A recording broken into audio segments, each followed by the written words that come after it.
Turn me up in headphones.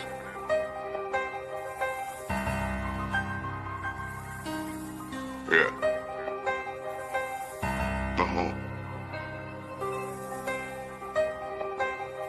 Yeah. Busy. Let's get into it.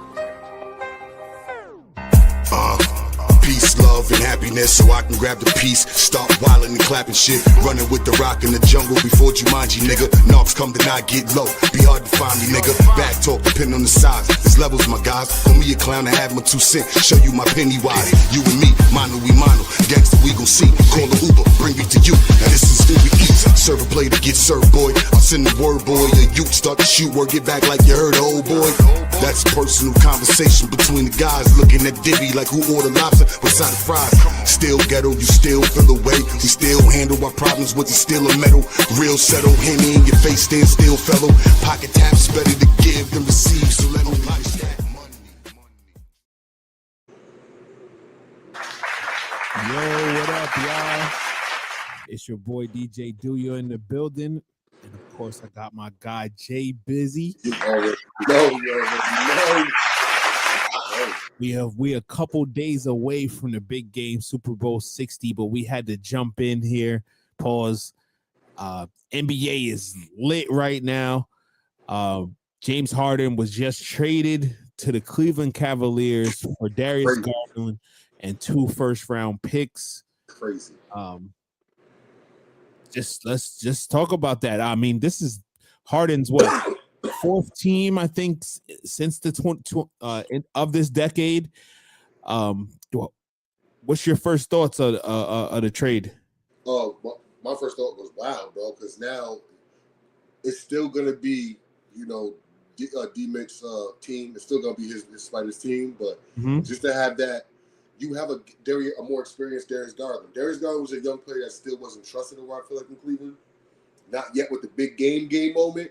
Know, with James Harden, you got a second general on the floor that can take over the game at any time, and he's going to distribute the ball a lot better than Donovan Mitchell. And I feel like he's going to set Donovan Mitchell up to score a lot more. The big men are going to be a lot more. Mobley and all of them are going to get a lot more plays. It's going to be a lot. This is good. This offense is going to run a lot more fluently and thoroughly. You're going to see a high-scoring offense.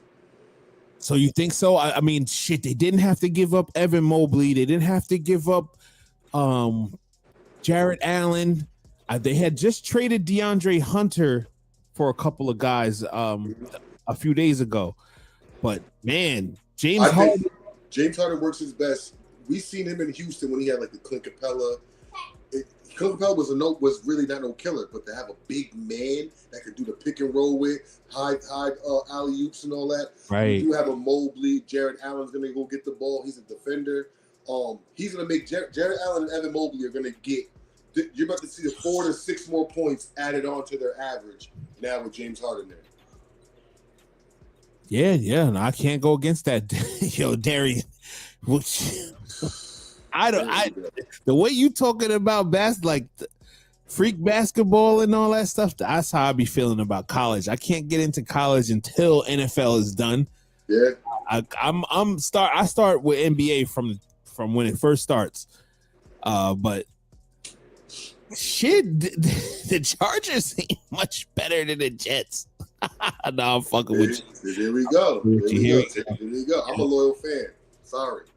You see what I gotta rep, man. I gotta rep my 10-2 Kingston Tiger boys, and I'm mad I don't know the girls' varsity team's record, but shout out to them too. They still doing their thing.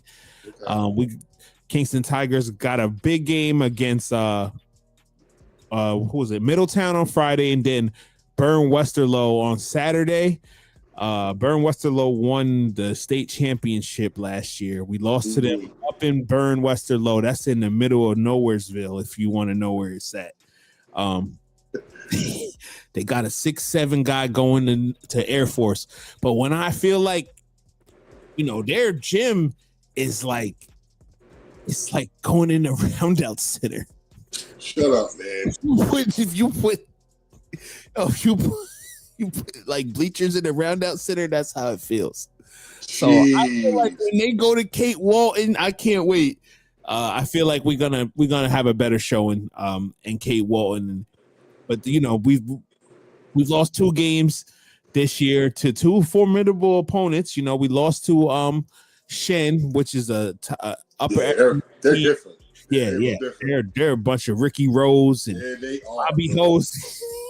I don't know where they got them, but they got all the blue chips. Backdoor cuts and they blue chips, man. Yep, all they do is shoot in practice. Yeah, they do. And then we lost to Burn Westerlo. We undefeated in our league, in Section 9 league play. So hopefully, I mean, I don't think that could be wrong. I don't think that Middletown has won a game in the league play yet, but I could be wrong. But Kingston has already locked up the number 1 seed in the playoffs by winning the league. So they'll get a bye, and then the 2 teams, I think right now it's looking like it'll be Pine Bush and possibly Monroe, but we'll see down the line. Yeah. Just high school basketball talk. We got to do like a high school show. We do. We got to bring the kids on and let them we just talk high school teams. But back to the NBA, man. Whoo. So, like I said, James Harden is going over to Cleveland now. I feel like this is the play, man. This is the play, bro. I said it in the group chat. Next year, LeBron, it's going to be his final season. Year 24. Set it up. He's going back to Cleveland. Free agency, he's setting it up. Yeah, he opts out. I mean, I don't even think he has an option. Nope. His contract ends with the Lakers. They part ways. He signs with Cleveland for whatever their veteran minimum or vet. I don't want to say minimum, but or mid-level vet. And then he signs there. You got Darius Garland. I mean, not Darius Garland. You got James Harden, Donovan Mitchell, LeBron James, Mobley, Jared Allen. They could make a run in the East, man. They are going to make a run in the East with that team. LeBron. Now, here's the thing. LeBron wants to do number plays with his back to the basket. That's all he has to do the whole rest of the season. I can see it now, man. They make a run in the East. They get to the finals. I mean, we need to focus on this year, but they lose in the finals. Miami. No. They lose in the finals, and then they they give LeBron his real swan song. That's it. He loses in the finals, but it don't matter because he loses it doesn't matter if he wins or loses. He got there. That's the end of his career. They give him his flowers. What if he plays the team that he won his first chip against? Oklahoma City? Yeah, to walk the dog shit out of them. Oklahoma City, you got to worry about the Spurs, man. In Minnesota. Oh, yeah. I got the Spurs this year, bro. I got the Spurs this year getting to the finals, man. I haven't really picked my East team yet. I was really leaning towards Philadelphia. I'm gonna be real with you. I can't see no other team than Detroit or New York. I feel like Detroit is really gonna. Cade Cunningham and them young boys they play a little different. They play to their competition. Now I'll say this: playoff is gonna be different, man. If New York, that would be crazy if New York ended up playing the Spurs again. But if New York makes it, they're not getting Giannis. And Giannis is gonna go to Miami. I mean, I don't think Giannis is gonna get traded in the next couple hours or by the trade deadline. He's gonna finish it, bro. He's gonna finish this year out. Like I said, I said in the chat. He's gonna finish this on some LeBron shit. The 7th year in Cleveland, everybody was talking LeBron's gonna leave. He wants to get traded. LeBron said, I'm gonna finish the year out here. I'm gonna give it everything I got. See how far we can get. Once that was over, that man went right to Miami where he had the help at. Miami's gonna be able to get to bring him over there next year, bro. And it's not gonna cost them everything. It's not gonna cost them everything that's going to cost them now. Right. I mean, I don't know. They were saying that I've seen so many different Miami like trade scenarios because I'm in so many different Heat groups. But the main one I saw was like it's Tyler Hero. It's the guy that's on suspension. Terry Rozier. 4 first-round picks or 3 first-round picks, and Khalil Ware. Mm-hmm. So the main. There was one other player they added into it too. It was Tyler Hero, Khalil Ware. I thought it was one other player outside of Terry Rozier's contract. I mean, if you don't put Rozier's contract in, no, they are. They did put Rozier's, but I thought it was 3 players, Rozier's contract, and then like 2 or 3. Yeah, I don't. When I did it with the trade machine, it didn't really work. That was with the 3 players that it worked with. Okay. I hate to see Tyler Hero go. He's one of my favorite players in the league, but to keep it 100, man, he can't stay healthy. He hasn't really played much this year. He wants an extension, and they play better without him. Yeah. He's a hell of a ball player. Like he's a hell of a basketball player. I think they tried to push when Jimmy left. They tried to push the Tyler Hero can be that guy to go to, and with the help of Bam and everything. But he had flashes of it, and we're all listen, bro. I felt like he could still do it. I felt like it, and just you're right. You can't stay healthy, bro. Like we thought that he could do that though, and he thought he could do it too. I think for the most part. I mean, he showed he was an all-star last year.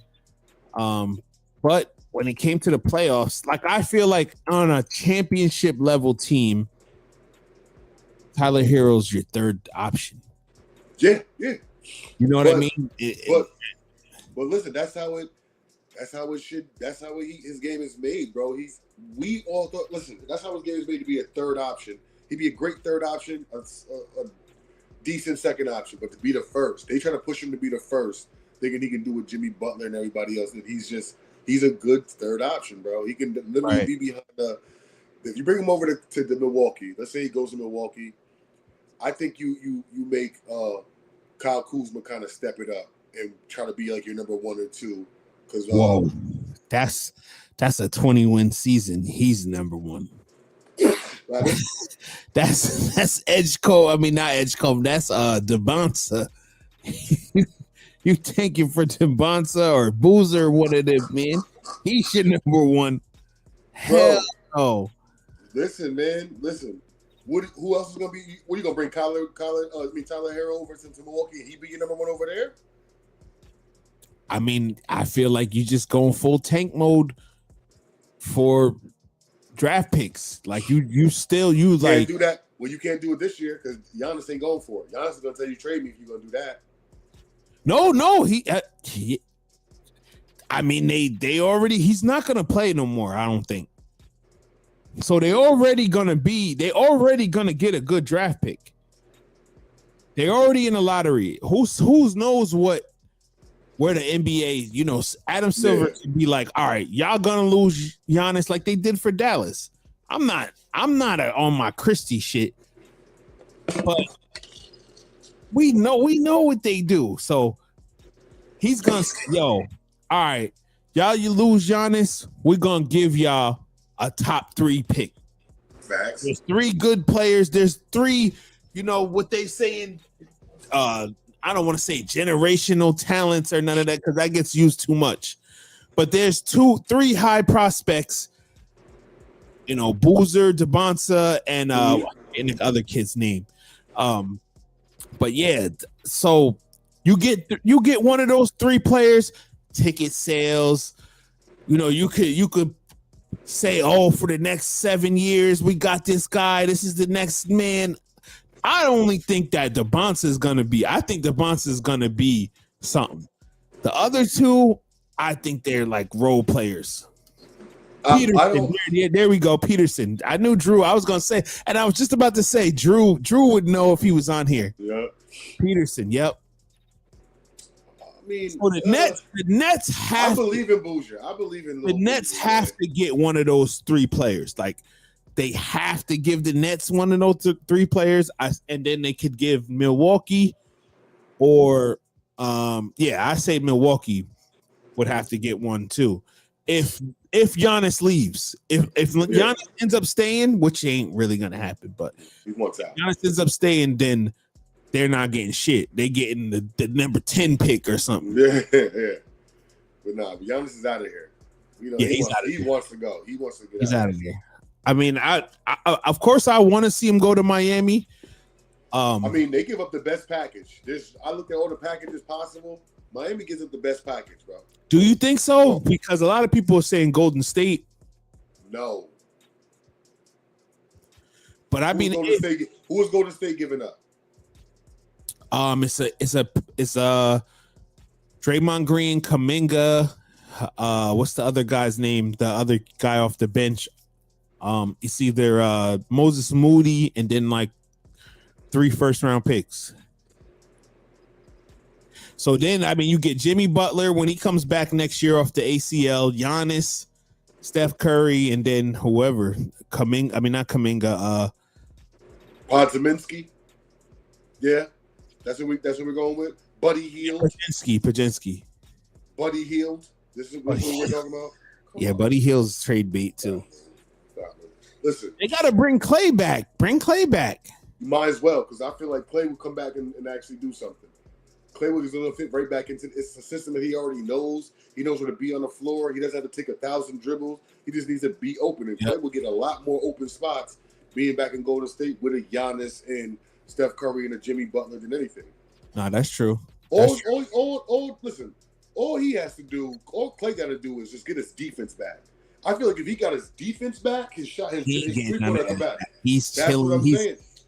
They're killing him. He's a fucking cone damn near now. So, but I feel like if he can work on that get that defense at least back to not the prime where you put Clay on the best offensive guy and he still come down. Don't do that. Put him on the second best guy on the team. Don't give him the first best. I mean, Jimmy Butler can be the first best guy now. He got Stallion making so my man, my baby, my man, my man, my baby.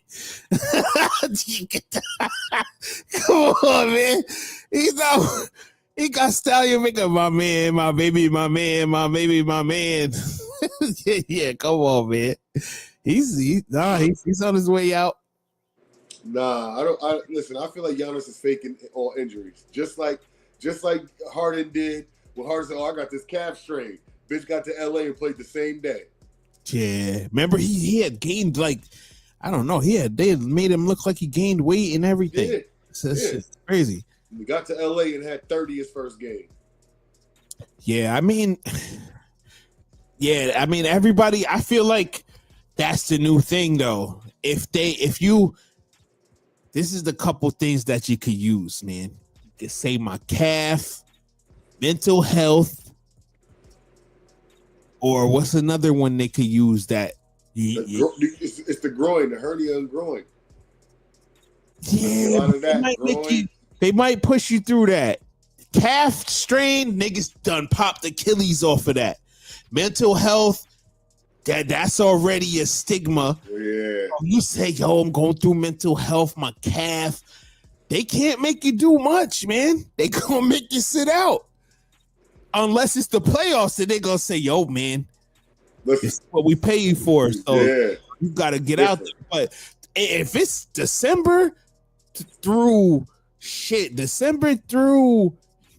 I say, not even May, like probably March, you can hang out with them saying, "Oh, I'm going through some stuff, man, mental health, yada yada." My calf strain, yada yada. There's another one too that I'm forgetting. That's up there too. But yeah, those two for sure. You could you cannot play some games because Ja Morant. We seen that the Triple J was just traded to Utah. They're about to be something. Do you think so? Listen. Laurie got the help he needed. Okay. Bailey is not going to have to be the second option and have to put all that. Keontae George has got another big man. Oh, boy. They're about to be something, man. Like, they're going to be scary to play in the playoffs 7 games because You have to do. Double J has a playoff experience with these teams. You heard what I'm saying? Like Utah don't have all of it, but Lauri's waiting to get that opportunity. I've been waiting to see Lauri in the playoffs to get busy 7 games against a team. Now we get to see that Keontae George, see what he's like in the playoffs. Bro, they got a decent squad, and them boys can stretch the floor. They got low post games, and they can all shoot. It's different, man. Utah's gonna be different. Because I seen Walter. We've seen Walter Clayton go crazy for Florida last year in the NCAA tournament. I think he was tournament player of the year. Drew could probably verify that for me. Walter Clayton Jr. Yeah, no, listen. John Morant's punching the air right now. Yeah, because he's on his way out. Where's he gonna go? We'll find out. This was bad. This was bad. If he don't go by the end of this draft, he has to play. He's gonna fake an injury the rest of the year. I can see that. I can see calf strain or back issues or something. Didn't he? You saw he was getting pressed by his own teammates and his teammates told him, "Yo, let's go to the back. Go in the back." Type shit, like yo, we can do it right here. Yeah, you being loud. We can do it right here. Right. So you got, Kyle Anderson, Taylor Hendricks, George Niang, and 3 first-round picks to the Memphis Grizzlies. To me, that's saying Memphis Grizzlies is shedding salary, and they about to really start over because this squad that they got, Triple J, Ja Morant. They're not getting nothing out of it. Listen, unless they plan on trading away some of them picks and bringing some superstars now over, hang it up. They hung this year. Listen. Memphis is going right back to that expansion team that we're not going to hear from for a while. They're not. They just lost their chances. Not saying Jackson was. Double J is doing anything crazy, but dismantle it like that. Utah just took your place in the West. Good job, dummy. Pretty much, man. Pretty much. I don't know what. I can't really figure out a squad for Ja Morant to go to that is a factor. You have to go somewhere like Orlando. Fucking. Yo, you nailed it. You nailed it. That's the squad. Devin Bain is not a real Suggs is not a real. He's a good backup point guard. Bain is a solid shooter. He's a shooter. He's not a point guard. That's a shooter. You nailed it, bro. Shooter. That's it right there. Suggs for Ja Morant. I don't know if they don't have no. They gave up 5 first-round picks for Bain, so they don't got no picks no more. But I don't know. But cause my son Anthony Black, he's a problem. He's nice. He's done no job, but he's good. He gets busy. There's not really other teams you can really send them to though in the West. Like in the West, everybody's like the West got unless what you gonna do? You're gonna send them to Clippers? That's not a bad one either. Yeah, send them to LA. They don't have a point guard no more. Yeah, that's not a bad one, but they don't have nobody to really trade for him. That's gonna match salary wise. Better listen. Whatever you got for James Harden, you better figure it out. Darius Garland over to Memphis. That would be a crazy 3. Well, they didn't do the 3-way trade, but that would be crazy. Darius Garland over to Memphis and give him a little draft pick or something like that too. But go ahead and send him away, man. Go send him to LA. What would be your rating for? What's your rating for Darius Garland? Like if on a 2K, not what his 2K rating is, but what you would give him. Darius Garland? Yeah, what's his rating to you? He's like a solid 85. Yeah. Yup. Like right. A solid 85. But I feel like Ja Morant was like a solid 90, and now he's creeping down to like a 86. I'm gonna be real. I thought Ja was at like a 97.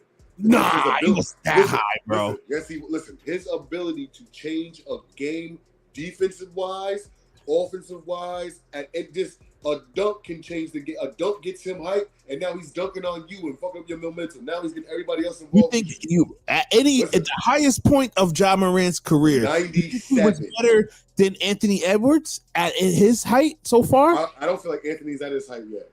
I feel like Anthony's just getting to his 3-point shooting now. I feel like once he realized he knows he has that into his repertoire. Right. Once Anthony learns how to be a scorer, like when I say score, I mean a full 3-level scorer. Get to the low post, hit the midi though. Also can hit you the 3-point. Also can get you done. Once he learns how to do that, which I feel like after this year he's gonna learn that. In the next 2 years, Anthony's gonna be at his peak. Right now I feel like Edwards is at like a 93. Because last year it was all a couple of years it was all dunks. He just started to develop that 3-point thing where he feels like he's confident, like, oh, I can shoot like Stephen and them. I'm just as good as them. Once he gets that, all right, I got it all in my repertoire. Now I got to go out and get the buckets now. My team is I down. feel like he don't have what he's lacking is not really from him. Is that he don't have that Jalen Williams with him. He don't have that second player that's really like a super threat. I'm not saying Julius Randle is weak, but Julius Randle is not like a game changer. Julius Randle is older than him. Julius Randle's like the big brother. He's not the cousin that you grew up with. Right, you know what I'm saying? And that's what he needs. And Edwards needs a nigga 1 year older, 1 year younger, or his age. That's the cousin that can complement his style. Like, all right, if I'm gonna shoot threes this game, you're gonna kill him in the low post, and you're gonna make sure you're gonna be the pick and roll, set the screen guys, the backdoor cut guy. You know what I'm saying? Like, do the scrappy stuff. You feel what I'm saying? And they gotta learn how to complement each other. When one's off, the other one gotta pick it up. You know who? Somebody like that is different. You know who would be good for Anthony Edwards? Scotty Barnes. If they could get together, like Scotty's in right now in Toronto. Yeah, they're not getting rid of Scotty. They love Scotty. They love Scotty. That's the point. If Scotty went somewhere like Minnesota where he had an Edwards where he's like, yo, I got a legit dog. Like, this thing he's in a bush. He's gonna talk shit too while he's killing you. You hear what I'm saying? Like, I need a dog like that. When he gets that, it'll be a little different. Yeah. So let me I wanted to talk about this. Hold on. Let me get this video. Let me get this. I want to get your take on this, man. So Paul George was suspended 25 games for substance banned by the NBA. This was his statement. This was the statement that Paul George released. He said, over the past few years, I've discussed the importance of mental health. In the course of the recent, he said, and in the course of recently seeking treatment for an issue of my own, I've made a mistake of taking improper medication. I take full responsibility for my actions and apologize to the Sixers organization, my teammates, and Philly fans for my poor decision. But for poor decision making during this process, I'm focused on using this time to make sure that my mind and body are in the best condition to help the team when I return. So, what do you say? What's your take, man? What do you think? I think Pete was just getting high. They didn't think they was going to. Oh, come on, man. I don't care, man. And I love Paul George, but I think he was getting high, man. And they just didn't expect them niggas to pop up with one of those tests, and they just. You thought he was doing that? He thought he was on that big meat sniff. Listen, man. Listen. Do you? I gotta ask you a question, right? If you got, let's say you go to the doctors, right? Right. Let's say you go to the dentist. You got a toothache. They prescribe you something for your toothache, okay? Mm-hmm. They said they give you an antibiotic for your toothache, okay? That's not even about. Let's say they give you Vicodin for you because you're in crazy pain. Okay. Yep. Are you gonna go take heroin? Wait, where we going with this? No. That's what I'm trying to tell you. You know what the fuck you doing. How you take an improper drug, my boy? You knew what you was doing. So let's not make it. Let's not play stupid right now. That's what I'm trying to say. You're to tell me you knew what medication you needed to take and you took the improper one? How? What I'm saying is that you know what the doctor prescribed you, right? You know what the doctor prescribed you, do you? He prescribed you. Yo, and here's the thing. Here's my thing with it. This ain't no 4-year veteran. No, this ain't no 4 years. This ain't no rookie. This ain't no person that been in the league 2 years. Dude, I was about to get to that. This guy been there for a minute. You know every test that they are going to run. You know what drug not to use. You know what drug is going to have a little bit of it in it if you use another drug that might have. You know all these things. So let's not play stupid, bro. Now, all right. Now you played. All right. So there's one of two things. This is two things that I've come up with. This is all my takes, right? One of two things. One is he was taking some shit to enhance himself where he would be able to recover and play and be back and recover faster than, because he's getting up there in age. He's not playing. He want to play. Now, the other take that I have is the complete opposite. He took some shit that he knew would get him clipped, and he don't want to play. Listen, I don't know how you want to lose a $12 million. I gotta ask you a question. I'm not a millionaire. How long has LeBron been playing for? 23, right? Yeah. Okay, so LeBron's body would be like, how the fuck is he still doing it at 41? How? Right? Uh-huh. No major injuries, none of this stuff. Why didn't you call LeBron up and ask LeBron how to do it? What is LeBron taking that he's not? Why can't we do what LeBron's doing? Right. Hey, you're making $240 million, bro, in 4 years. What are we talking about? You can't put $1 million. You can't put $1 million into your body. They don't care. They'd rather be on podcasts talking this stuff and chasing these freaks. So in this case, stop trying to be the guy that you want to be on a podcast, really, but you also want to still have a chance at getting a ring, but you're half-ass doing that. This is why teams like OKC, these young boys that are hungry, they're like, yo, we're going to get our money. Let's get our rings. Let's get our, like, these young boys, SGA has been in the league longer. He's like, I'm going to get my money. Let me get my rings now. But see, bro, some niggas don't care about no rings because regardless of the fact whether they get a ring or not, they're not going to be in the conversation. They not in the mix. Paul George ain't in the mix at this point. Like, if he gets a ring, he gets a ring. You could get a ring just because you want to be a role player at this point. I get it, but bro, they're gonna think about the Indiana Paul George, the times he was trying to get them over the top.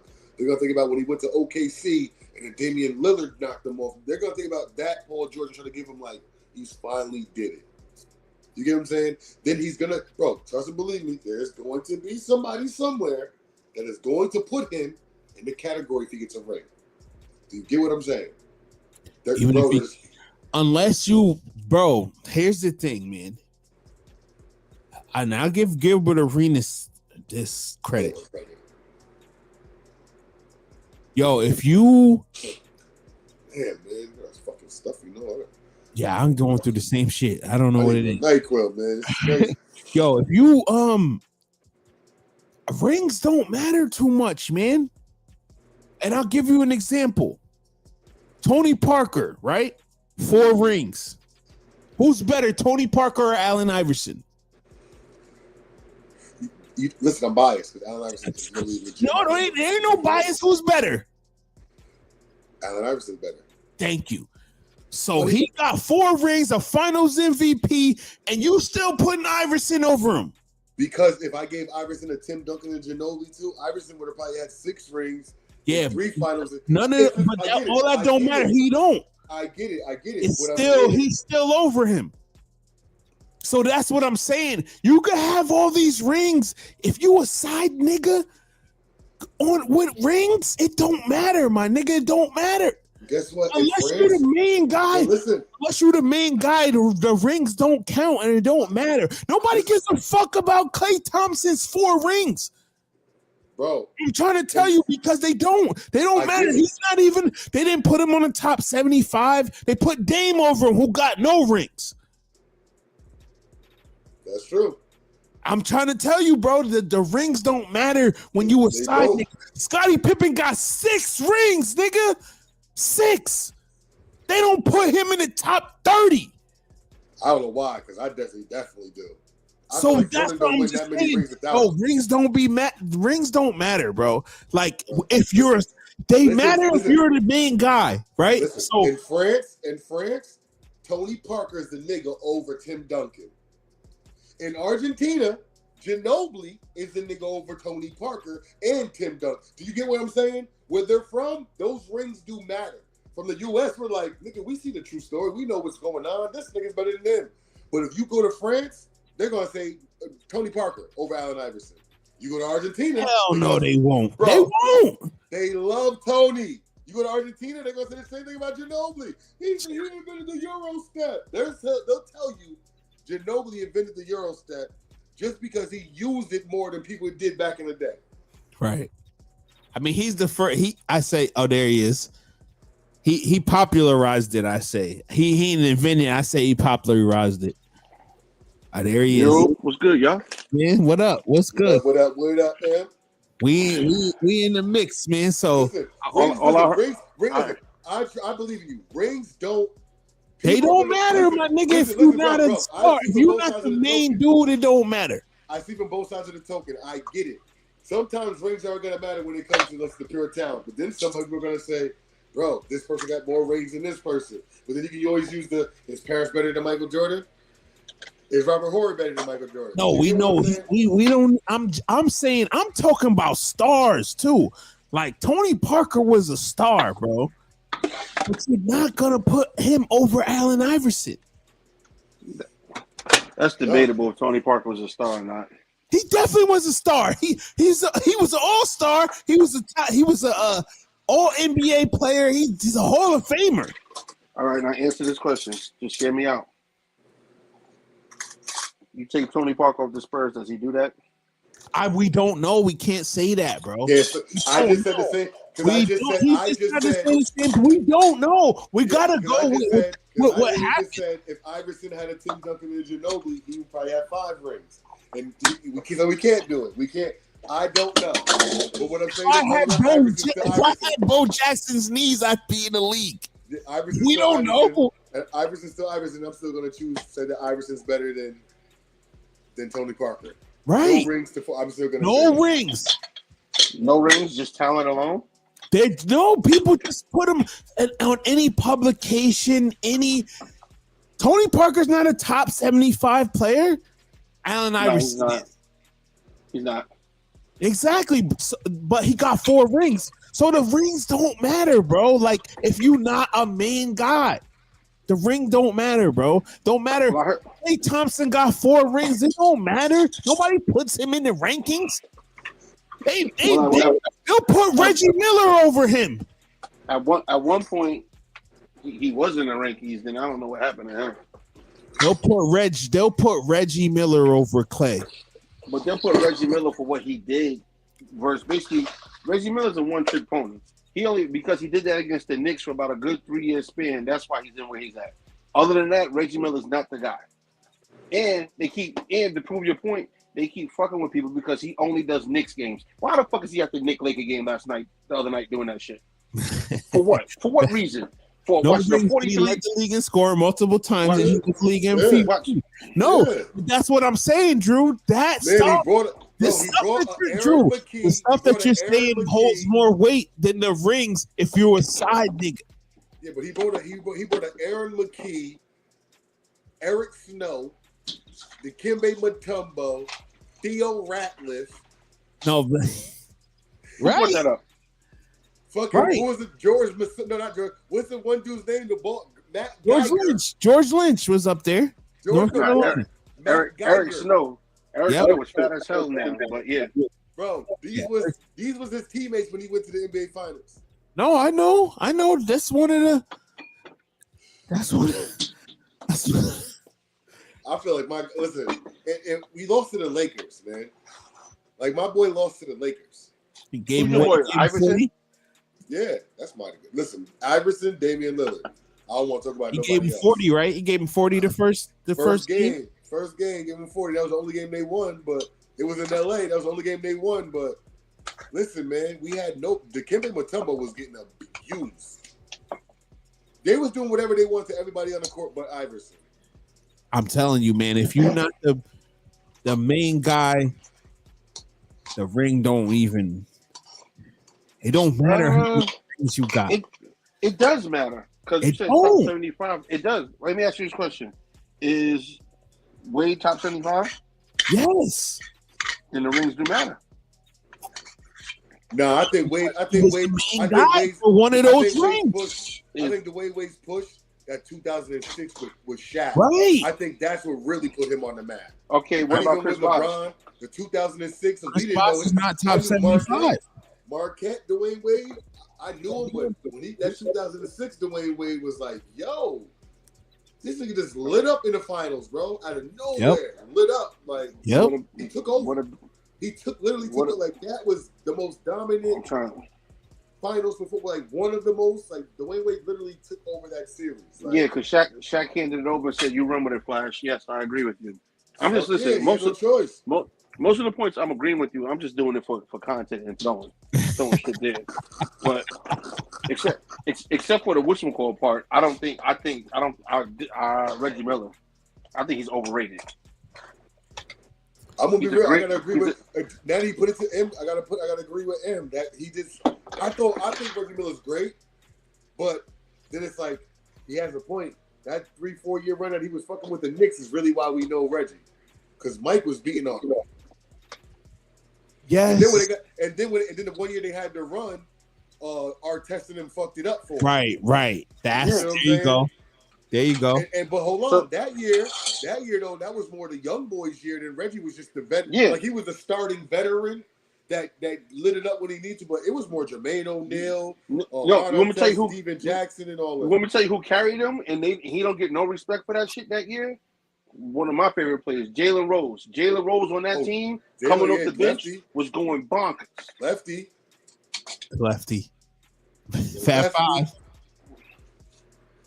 Nah, Reggie said Reggie's a legend. I said Reggie's a legend. I said, I think he's a legend. But it lets you know he had 4 great years that was just, he was bullying the Knicks. He didn't let Michael Jordan, we know him for not letting Michael Jordan talk shit to him. The choke incident. And then Spike Lee. Something else.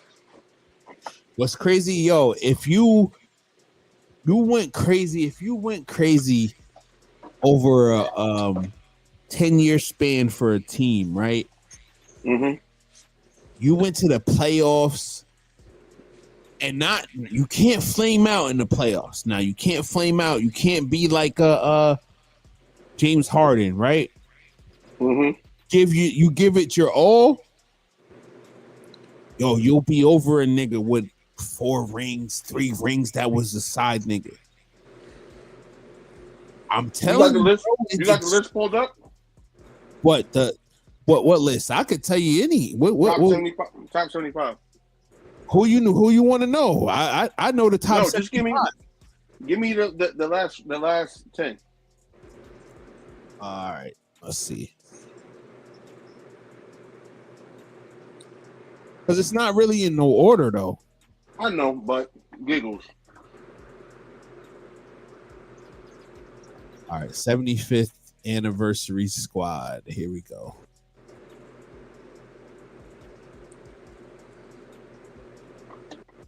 Because I remember the other day, me and my man Anton was hating on, I think he said, he was hating on Robert Parrish, saying Robert Parrish wasn't this, Robert Parrish wasn't that.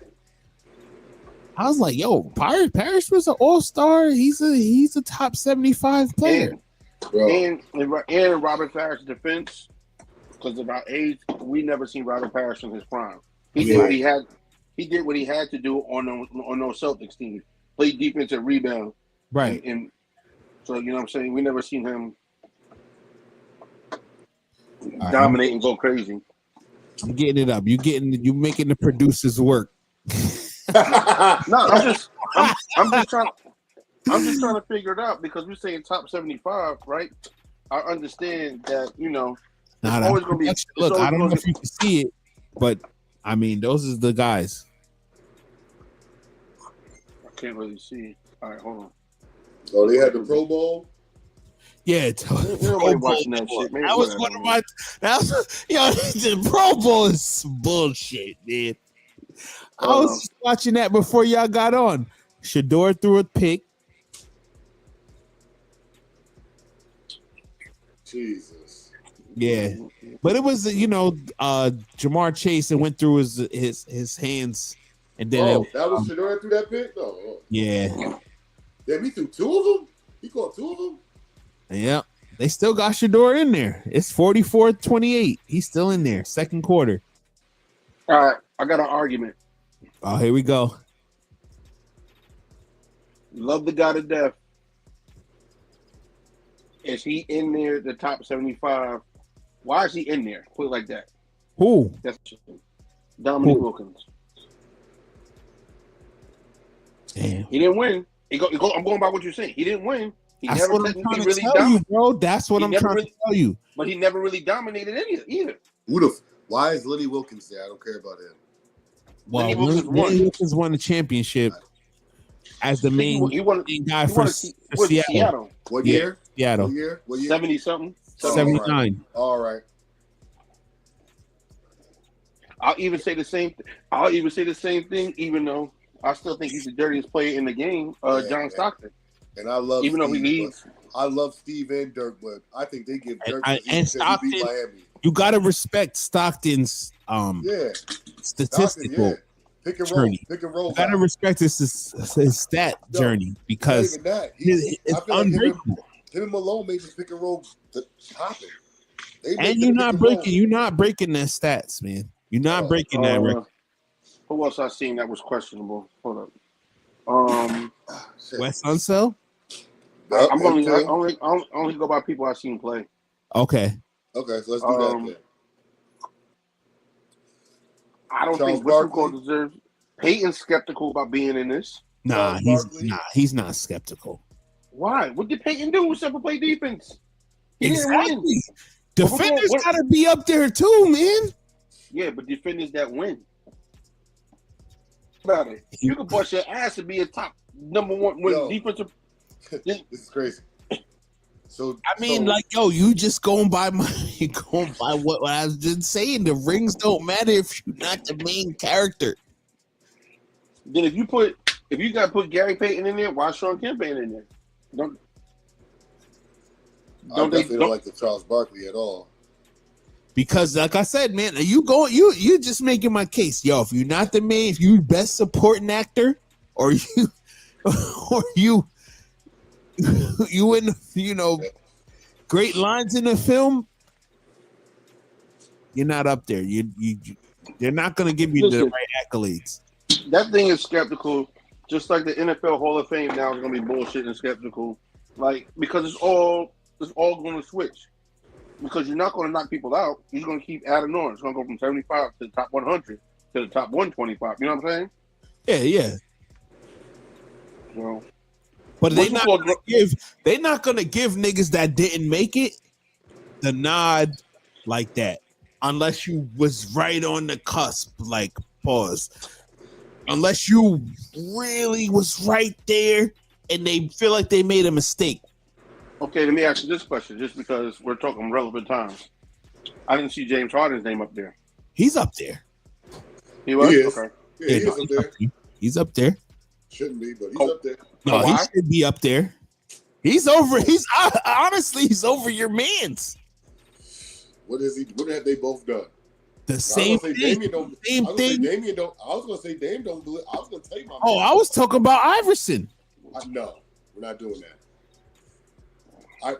James Harden has never had a team like Iverson had and brought them to a finals. James Harden has never seen the finals outside of OKC, and that was because of Durant and fucking Harden. He was there though. The fucking Serge Ibaka. See, that's what I'm saying. Hey, don't forget about Jeff Green. Jeff Green. He was there. He was there. I get it. But and once Westbrook. again, I can't do this if it's split shit. Iverson never went on no 50 points spread like Harden was doing when his prime. Oh, yeah, but also they never get. Iverson was never 37, still giving out buckets. They never gave Iverson any help until they traded him when he was old to Denver. Don't do this. They gave him a Mutombo. Mutombo was the top center. Stop. He wasn't a top center? No, he wasn't. He wasn't that guy no more. He wasn't that guy no more, bro. You know that guy no more. Mutombo couldn't even get off his tippy toes, my nigga. Listen, all right, he's not on this list. He's not on this list, so I'm gonna give you that. He's not on this list. If he was on this list, I'd be like, man, come on. I'll give you Mutombo, but most of the people on this list at some time in their career had help. Oh, Iverson never had help. You get multiple rings, you're gonna get help. But even when he was in Philly, they didn't even brought around him for the help.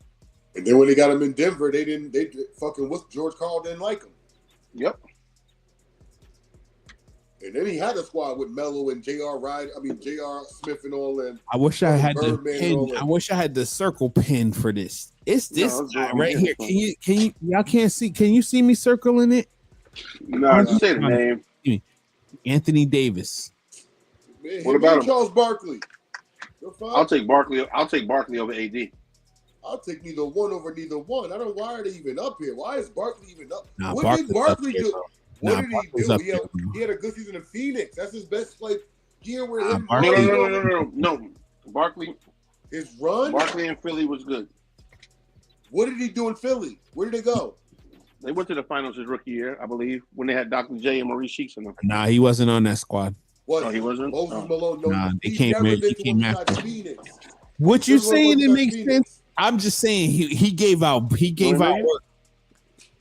The same way Iverson gave out work, he did. We didn't have gave out work in New Orleans. Wait, what happened? Anthony Davis gave out work in New Orleans in his first 2 years in LA. Yeah. Barkley gave us all that work in Philly, and then gave you a little bit of work. He gave you work in Phoenix. They got to the finals. They couldn't beat Mike. He was the best player. I'll give you this. He was the best player when they was on the Dream Team. That got to hold some type of work. Yo, no, man. No, man. Uh-oh, Drew's here. Yeah. He's here. He gonna come when I gotta get it. I gotta fucking y'all talk. Yeah, what's good, my guys? Good to be back on it. Y'all talking kind of crazy though. Word. Y'all talking a lot. Like people shouldn't be on this list. Oh man. I said something about. I had to get on. I just said Barkley. I was like, I come on now. No, they go crazy with Barkley, man. Barkley. No. That person in that white hat said about Barkley. I don't think he belongs. I don't think he belongs up there. I'm gonna stand on that. Like I said, I'm agreeing with Gilbert Arenas, bro. In the overall pantheon of how they rank players, if you a side nigga and you got rings, it really don't matter, bro. In your status of all-time ranking. Well, it depends. That depends on like I know you talking about Clay and you talking about Clay. It don't matter with Clay and Tony Parker. I mean, you can't. Really, Iverson's a whole nother. He's a legend. He's a league MVP. He's scoring titles. What he did in 01. So that's a little different. But if you compare him to somebody's other than Iverson, you probably could argue that he's probably better than that. Like, would you say Derrick Rose is better than Tony Parker? I would say no. You don't think Derrick Rose is better than Tony Parker? No. To me, Derrick Rose, he was a great talent, but his career, he's not a Hall of Famer to me. He's a Hall. You know what I'm saying? So, Iverson is different. Like Iverson and Isaiah Thomas, those guys are a little different. He's a Hall of Famer, but I don't think that. I mean, I think that a better comparison would be like a Steve Nash to Tony Parker. Steve Nash got 2 MVPs and never. Yeah, that's right. That's a good. I would probably that you could go. That's 50-50 right there. I probably would go with Steve Nash just because I thought he could shoot it better than Tony Parker. Would you rather have Tony Parker or Rondo? Tony Parker. Tony Rondo Parker. can't shoot. I don't need Rondo to shoot if he don't guard the point guard full. No, you need a complete player. Rondo can't shoot. You can back off him, and when it's crunch time, back off on him. Tony Parker and Chris Paul. I like Tone. Chris Paul.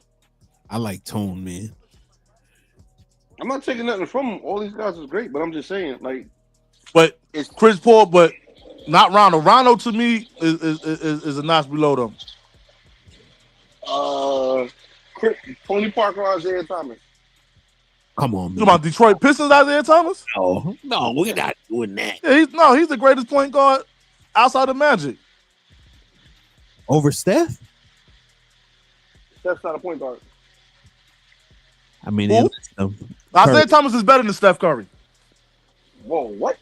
Yes. Isaiah What? Thomas is better. Yeah, he's better than Steph Curry. I think my phone's breaking up. I wish Lewis was on here. Lou, where you at, man? Happy birthday, yo. Happy birthday to my boy Lou, man. Yeah, I mean, it's a matter of being Steph is a legend, so I wouldn't. It's debatable, but I'm taking Isaiah Thomas over Steph. Drew, how old are you? Don't mind me asking. He's the same age. 44. I'm older than Drew, and I don't. What that mean?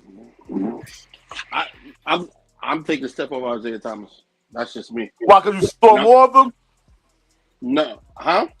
Because you saw more. He saw him more. No, I see Isaiah Thomas.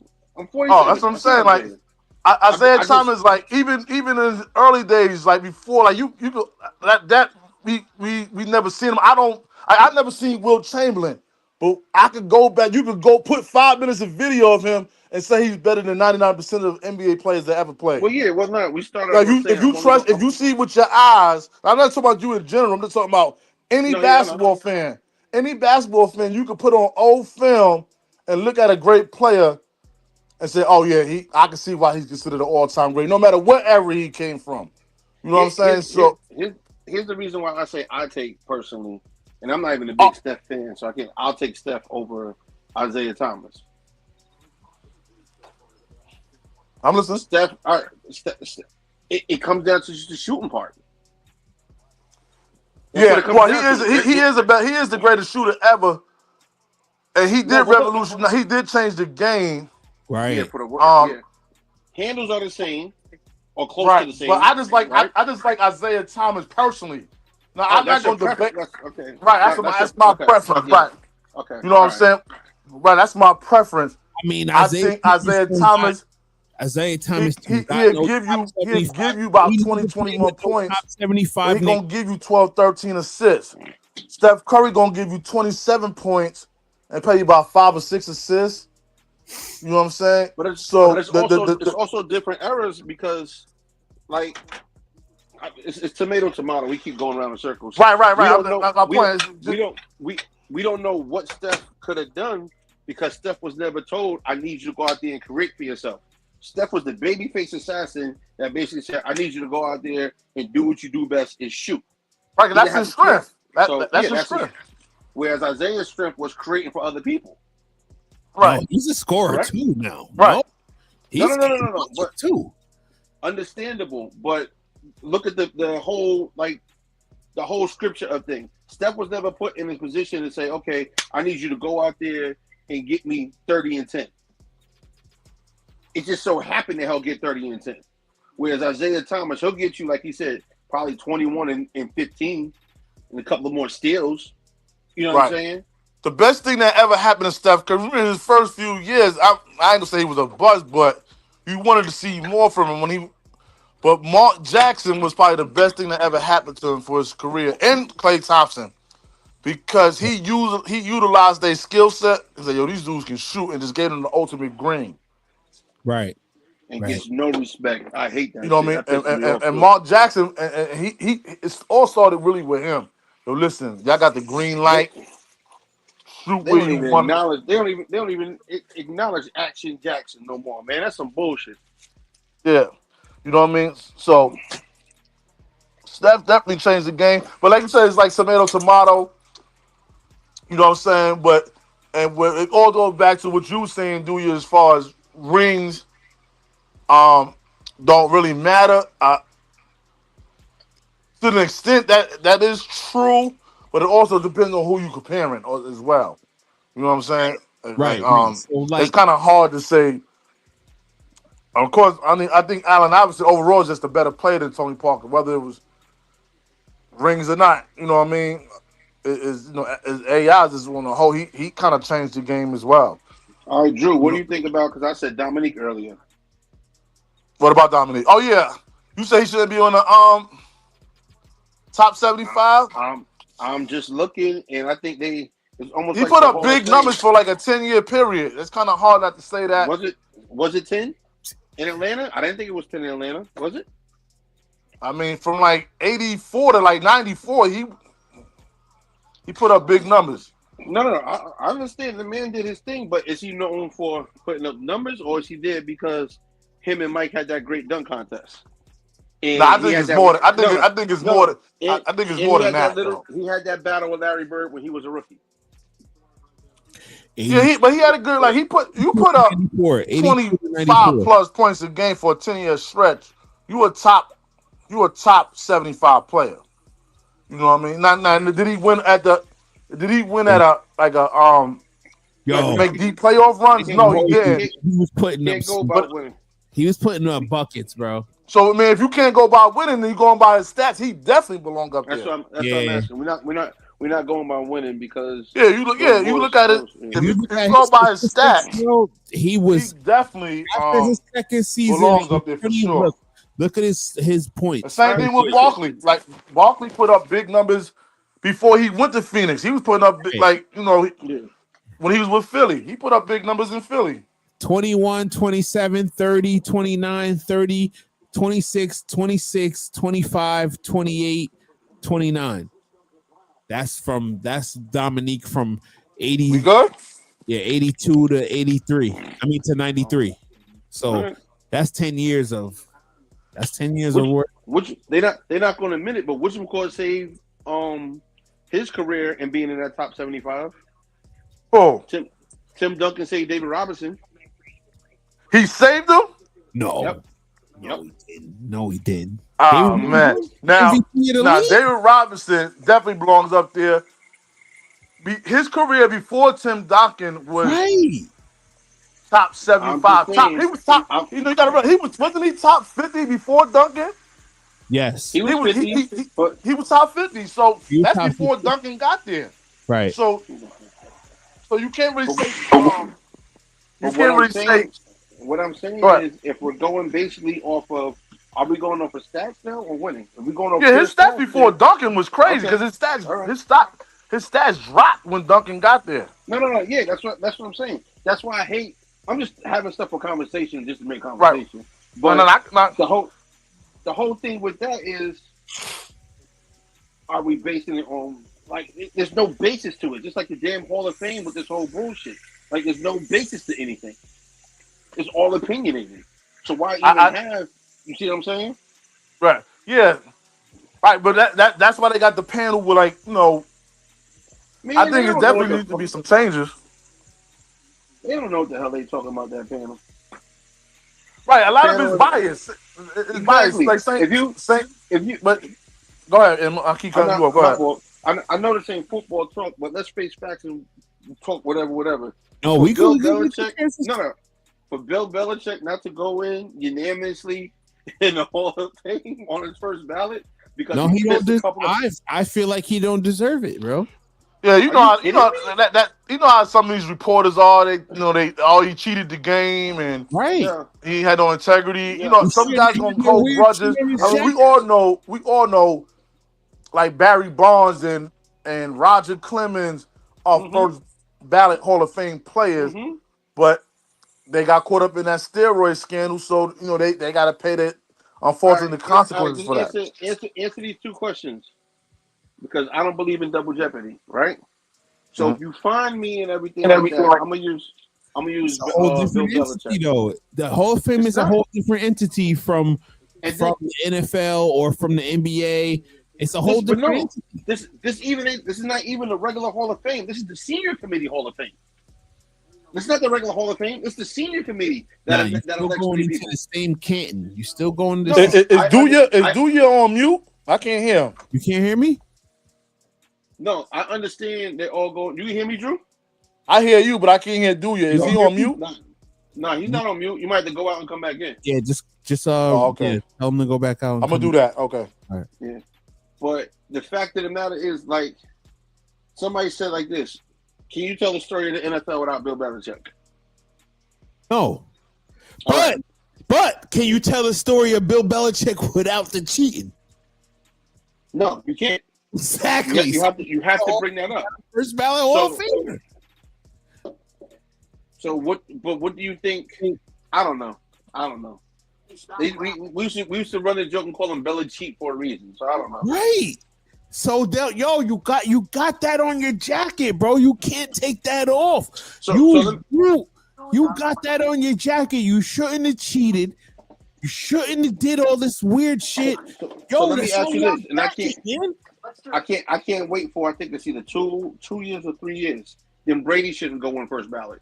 No, because the players, listen, the coaches and the owners is held to a different standard, a higher standard than the players are. You can't. Right, I agree. Pause this comment. Brady went there and fucked with them balls, okay? It wasn't Belichick. That's what I'm saying, though, bro. They hold the coaches. A coach is held. You a coach? Drew's a coach.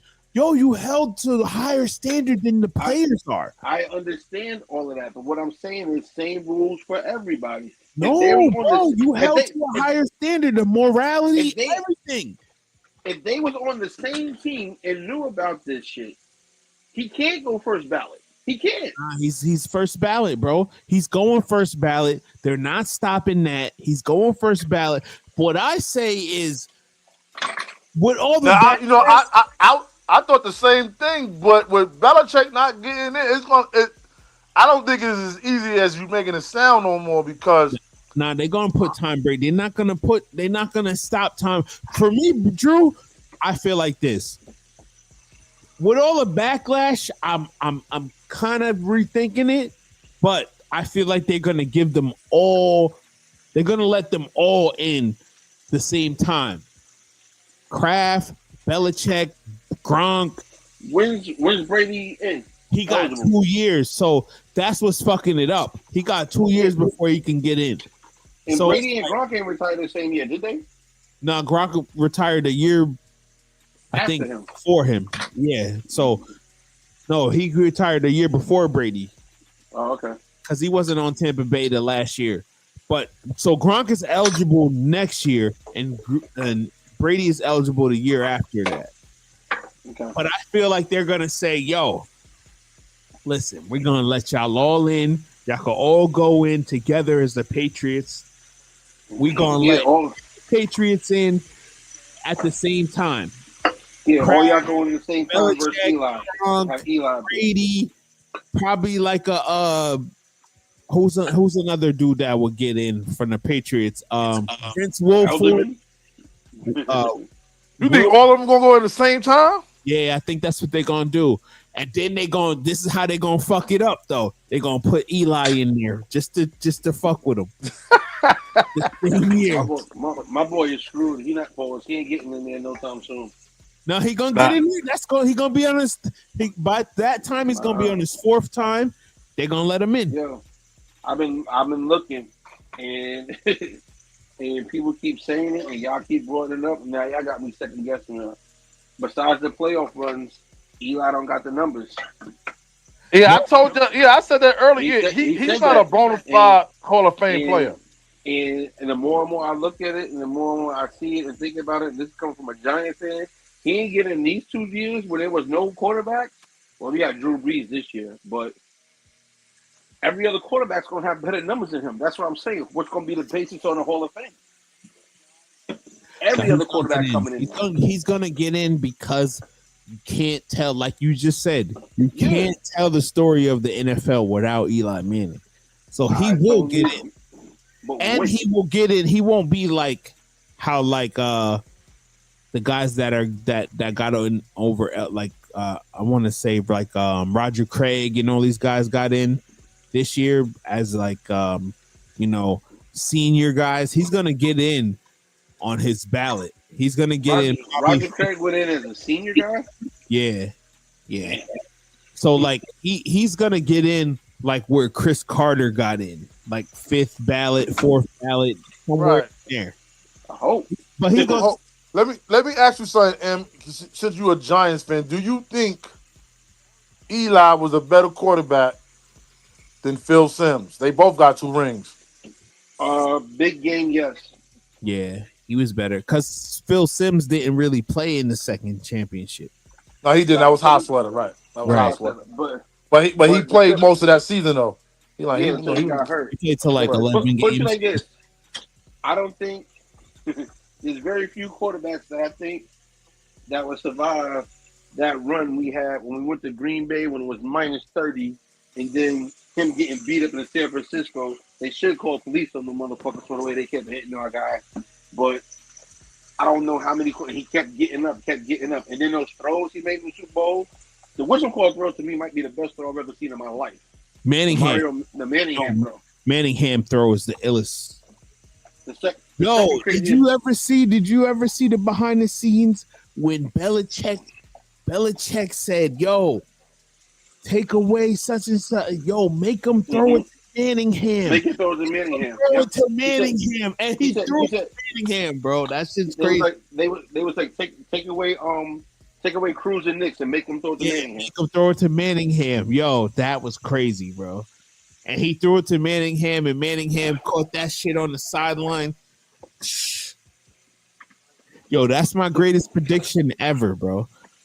What? Before the season, I said in 2007 it was going to be the Giants and the Patriots. Greatest prediction ever, man. I don't got no Facebook or nothing to really show y'all. Only my man Qua will vouch for me. And I come to figure out something else from the school district I worked at and all this other stuff. I don't hate the Patriots. I don't hate the Cowboys. I don't even hate the Yankees. I hate their fucking obnoxious, retarded fans. I hate Giant fans. The weirdest, wackest fans ever.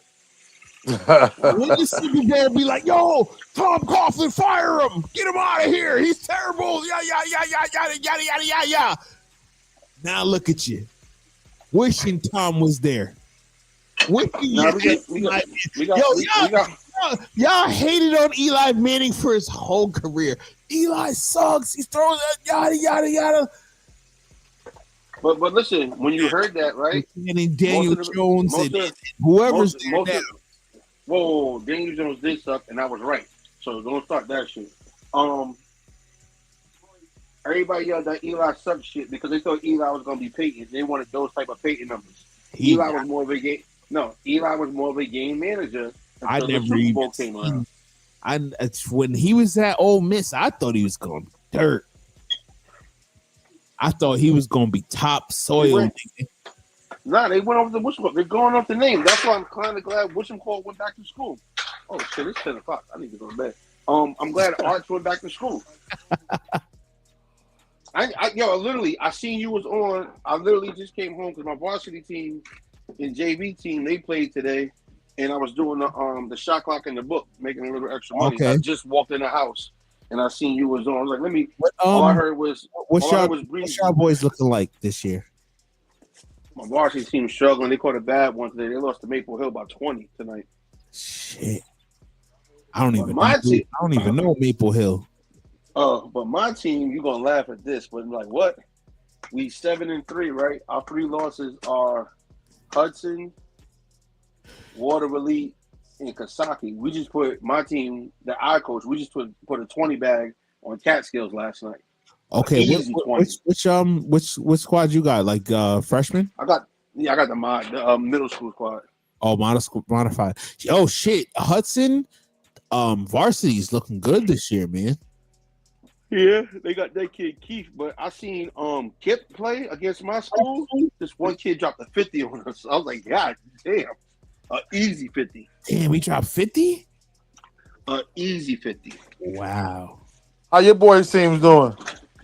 Oh, my boys. I mean, we 10-2. We Oh, that's looking not good. bad. That's pretty Yeah, good. we looking good. We already clinched playoffs and all that. You know, it's just coming down to I feel like our ceiling is the regional. No, I don't want to even say the ceiling is the regional. We have the talent and the what's the word that I want to use? We have the talent. Go ahead and say physical fortitude. No, I just feel like we have the the depth to reach the regionals, and depending on who we play in the regionals, we can win it. We can win that and reach the Final Four. But it's all gonna. Did y'all split with Middletown in Port Jervis? We played on Friday. The second game is Middletown Friday. or Port Jervis? The Middletown is the second game is Friday. At Middletown or home? Home. We was down in Middletown. We was down by 10 points with 2 minutes left. Came back, put it to overtime. Then, ordered 6:30. Ordered whatever we wanted and and took that home on the bus and ate it up. Pause. Yeah. Oh, y'all home? Y'all home on Friday? Yeah, home on Friday. Then we gotta play Burn Westerlo. We lost to Burn Westerlo up in the like I said to Busy when we was on. We lost to Burn Westerlo in it's the middle of Nowheresville. So yeah. Now you get them home. Yeah, we get them home, but they're not in even. I don't even know how we're playing them twice. They're not in our section or not in our league or nothing. But they did win. Burn Westerlo did win this. They did win the state championship last year in section C. A lot of teams can't find games, so a lot of things like cross playing and people ain't supposed to. It's acting silly and stupid this year. I don't know why. Not White Plains, Pine Plains. Yeah, we go out there and beat up them cow people for. My man Tyler Light is from there. Syracuse. What time the game start? Friday. My son's 37. No, it's early. I think 4. Man. Yeah. The Burn Westerlo is on Saturday. Like I said to my son, I'm like, yo. I'm not one. Drew, you still here? Yeah, I'm here. I'm not one of those parents. So my son is coming off the bench, and a lot of the stuff that he could be playing better. He could be doing more. So I'm not one of the parents that's gonna be like, yo, you hate on my son, man. Right. Oh yeah, I'm not. Right. No, I'm not one of those guys. I see what he's doing wrong, so he could be better out there. So I told him. I said, yo, man, this is going to be your opportunity. There's 8 games left. It's not like he's not getting no burn. He's upset with his role. Yeah, he's upset with his role because Drew, I hate to do this on the podcast, but because this is behind the scenes, but this is what it is. All right. So like I said to my son, bro, my son is not necessarily like an aggressive scorer. Right. He's a playmaker, right? That's kind of his game. He's not an aggressive scorer. He's not going to try to score 50 or 40 or 30 or none of that. He's going to make plays that we want to see to win the game, right? Right. So the way that the team is right now, they not really giving him looks, and I'm not even saying the coaches. I'm saying the players on the team. Right. But like I explained to him, I said, "Yo, bro," because he's like, "Yo," because it was up by 20 against Troy the other game. He's like, "Yo, the coach called a play for me, and they didn't even run it. They just did some other shit, and Not the ball. I said, yo, you know these players. You've been playing with them since 8th grade. You know who they are, right? Right. So I said this. I was like, yo, here's another thing, bro. There's 35 seconds on the shot clock, right? It takes 8 to 10 seconds to get the ball up, depending on the press or what they're doing, right? So they get the ball up. Let's say you get the ball up. There's 25 seconds left.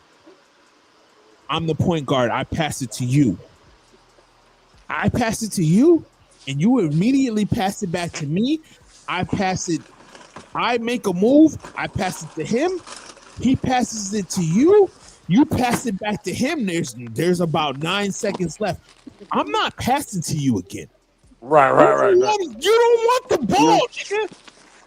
Right. You know what you gotta tell him, and it's kind of hard because I got 2 kids on my team that do it all the time, and they look at me like I'm crazy, and I'm like, yo, listen, it's okay to be selfish. It's okay. It's okay to be. He goes, yeah, but you want. I'm like, listen, I understand, and you'll find out as you get older when you need to go get a bucket. It's okay to be selfish. But bro, it's not even about necessarily getting a bucket. It's about making a play. So if I pass you the ball and you immediately pass it back to me, that's not helping. You gotta dribble. If I can count the amount of dribbles that you take in the game, that's crazy. You gotta make a play. Hey, but guess what? You said they was up 20, right? Right. When they up 20, ain't nobody trying to make a play. When they up 20, they trying to get in the book. Guess ain't nobody what? trying to do the right thing.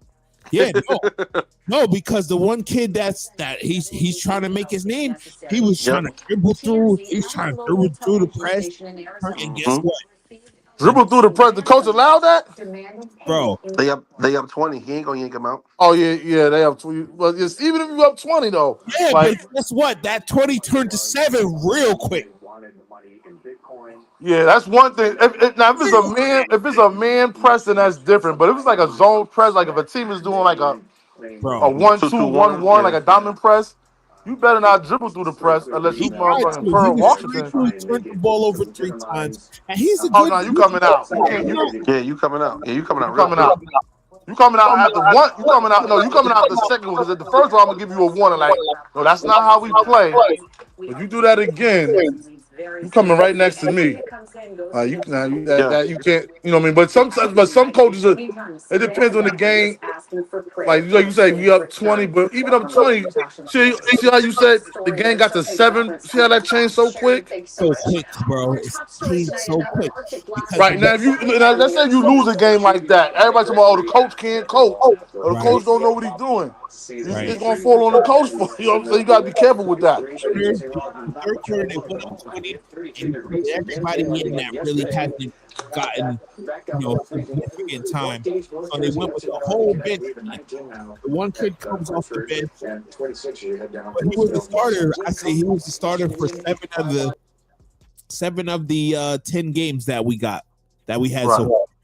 Or no, it's 12 games. So because they're 10-2. So I say maybe I could be wrong. 7 or 8 of the 12 games he was the starter, and he just recently delegated him to the bench. I'm giving behind the scenes stuff that I know. I think he missed a practice or something, so he put him on the bench. But ever since was it an excuse practice? I don't know. I can't really tell you that. Okay. But ever since he came off the bench, he dropped 20 and then he dropped 18. Your son? No. The player that I'm talking about. He dropped 18. No, he dropped 20 and then he dropped 18. And I think the last game that they had, he dropped 9. But ever since he's been really coming off the bench, he's been playing better. So that kind of like, it kind of like fueled what the coach is saying. Like, all right, we're gonna bring you off the bench. For my son was really like he was like 6th, 7th man. The way they was bringing them in, they was bringing the 2 guys off the bench at the same time. But now he's not coming. The kid that was the starter is coming off the bench as the bona fide 6-man, and then my son's coming in after him, depending on foul trouble, you know, who's playing well or whatever. But like I said, my son, it almost feels like for me that the varsity level almost got. It's weird because his best game was against Newburgh, our rival. That was his best game. He had like 10 points. He had like 3 blocks, a steal, and I don't remember his rebounds and assists, but he played like his best game. But after that, the coach kind of benched him because he didn't play the role that the coach wanted him to play. So after that, he didn't really play in the next game, and everybody was like, "Yo, why is he not playing?" I don't know. So now he's on his own head. He's like, I don't know what to do. But yeah, I would, because I wouldn't make a big deal about that unless it happens like a game or two again. Like if it happens and he ain't played that much, like the following games that's happening, then I would be concerned as a player. Like damn, like my role diminished like that. Right. Like what happened and what I need to do to get back to the initial role I had. Me as a I don't want to call myself a basketball analyst, but as a you know the game enough. You can whatever you call it. You know the game enough to exactly. And I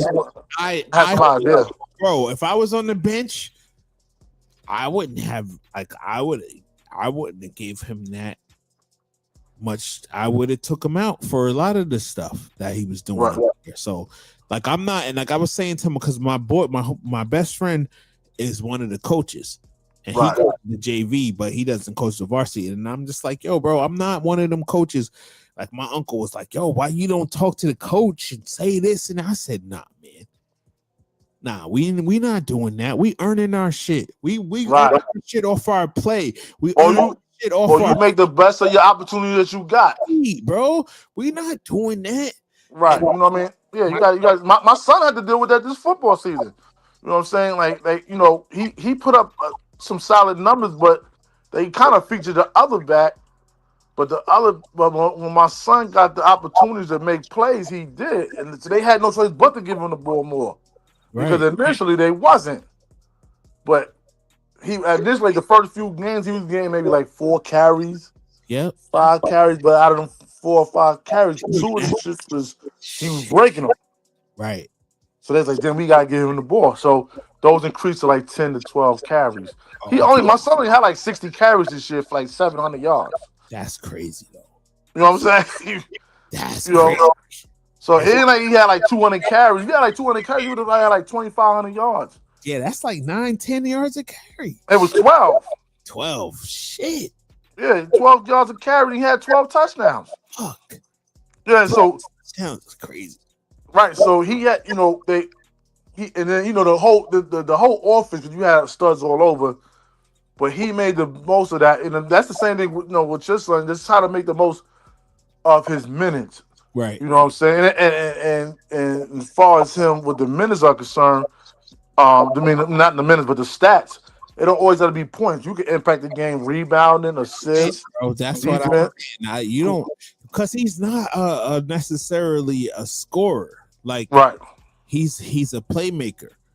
Right. So let's say your son have like 7 points or 8 points, 4 or 5 rebounds and 3 assists. Right. But he only took like 4 shots. Right. And he only played maybe like 12 minutes. That's a really good game. Exactly. But kids they don't see it like that. No, they don't. They just see it as, I gotta get 20 for 12 or 8 for 17 or 19, 8 for 19, and have the stats and be in the paper. That's what they'll rather do than. Oh yeah, I get that. I understand it because that gets them the attention. Right. You know what I mean? And so I understand kids that age wanting to do that. I get it. But as a coach and as your supporting staff, you just got especially someone that knows the game, you got to kind of let them know you doing your thing. Yeah. You doing your thing, and you know what I mean, and just emphasize that to them, like, yo, you. It's the reason you out there. You know what I'm saying?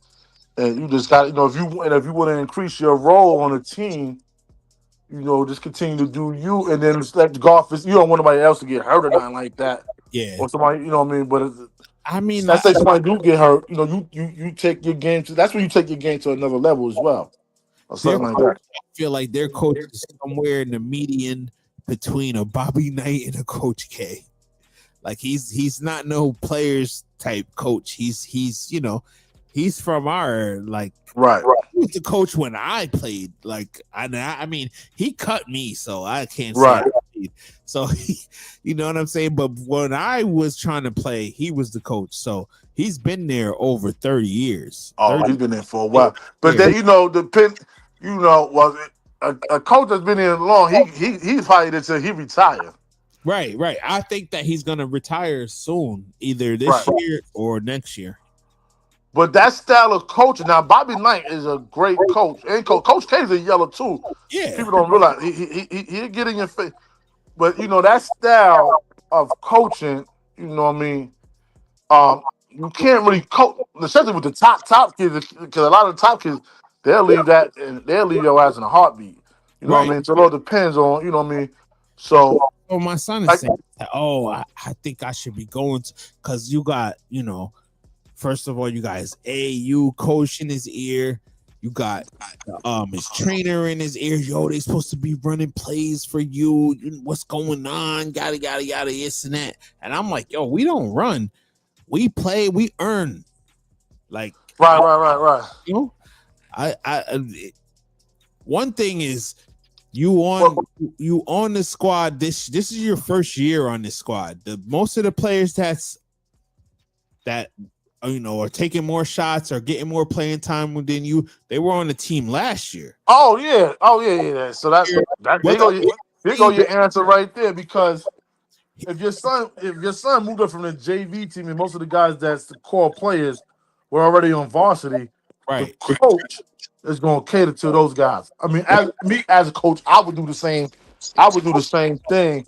One thing I would say about because a lot of trainers and AAU coaches do that, and I'm an AAU guy. But me, when I was an AAU guy, I would never tell like a parent or coach, like, yo, they should be doing such and such, because how they see your son, the high school coach may not see your son that same way. Right. You know what I mean? So it's a different philosophy, different ways. So, you can't say, oh, he should be doing this because you could do this. That coach may not feel the same way that you do. You know what I mean? Or the trainer, you know what I mean? So it's just different. He might, he can help us, but, so I don't think trainers and AAU coaches should do that. You know what I mean? Because then that's why a lot of high school coaches be having a negative content against AAU and right and stuff like that, because you know what I mean, you telling them one thing, like you listening to one thing, and then some kids might listen to that and feel like that, and he should feel like that, but as a kid you should also know, like, it's different roles. Now AAU, your son might have a more of a significant role, and that's how they feel like that. No, you call the plays for him. You know what I mean? But it all depends. You know what I mean? Me per se, me as a I'm not a guy that runs a lot of plays. You know what I mean? I run like quick hitters. Go ahead, Trump. Off a ball, I'm more of a ball reversal, swing the ball, pick and roll, that kind of thing. I'm not running like God, no, like college level dudes setting multiple screens and doing all. You know what I mean? You got wasting like 20 seconds to get a shot off.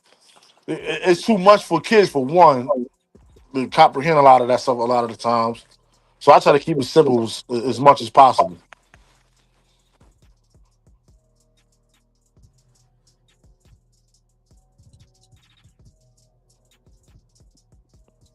All right.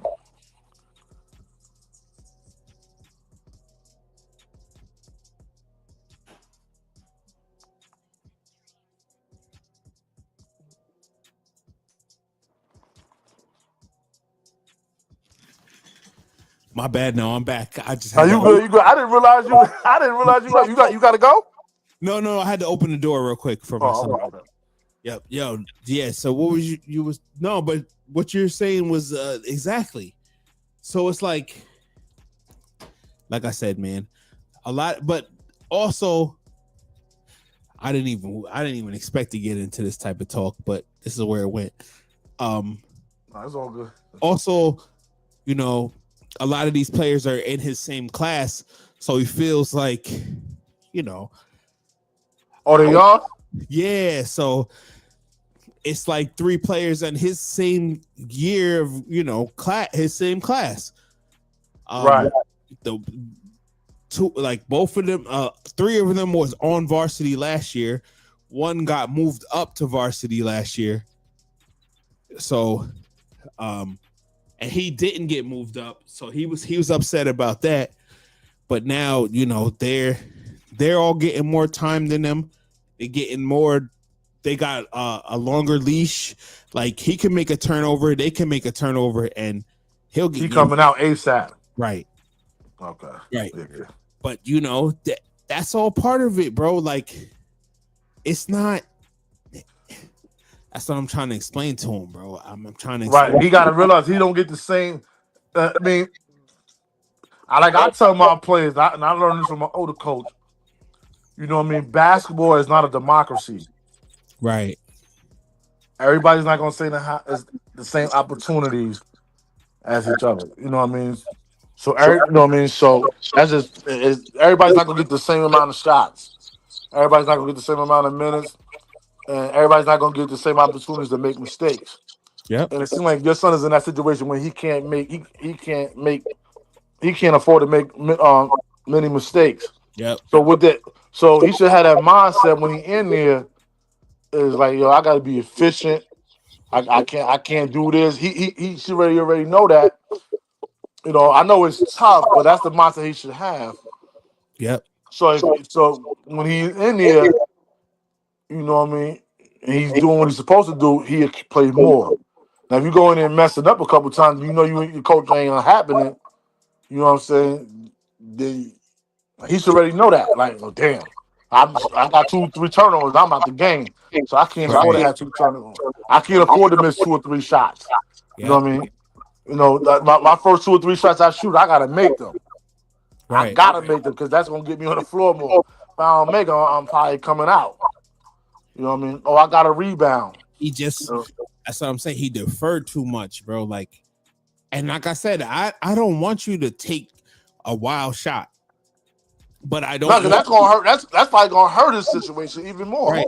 But I don't want you to get the ball and play hot potato, make a move, draw the defense, pass it to somebody that can score in a better situation.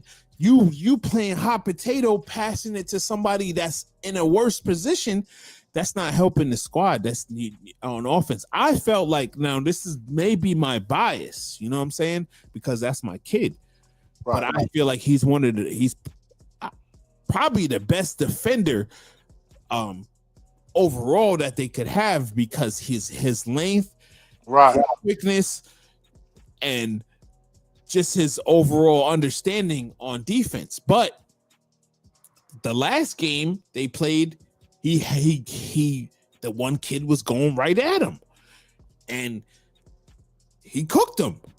So the coach was upset because the coach is looking at it like, damn, nigga, I'm putting you in there for defense. Right. And you fucking up. Get the fuck out.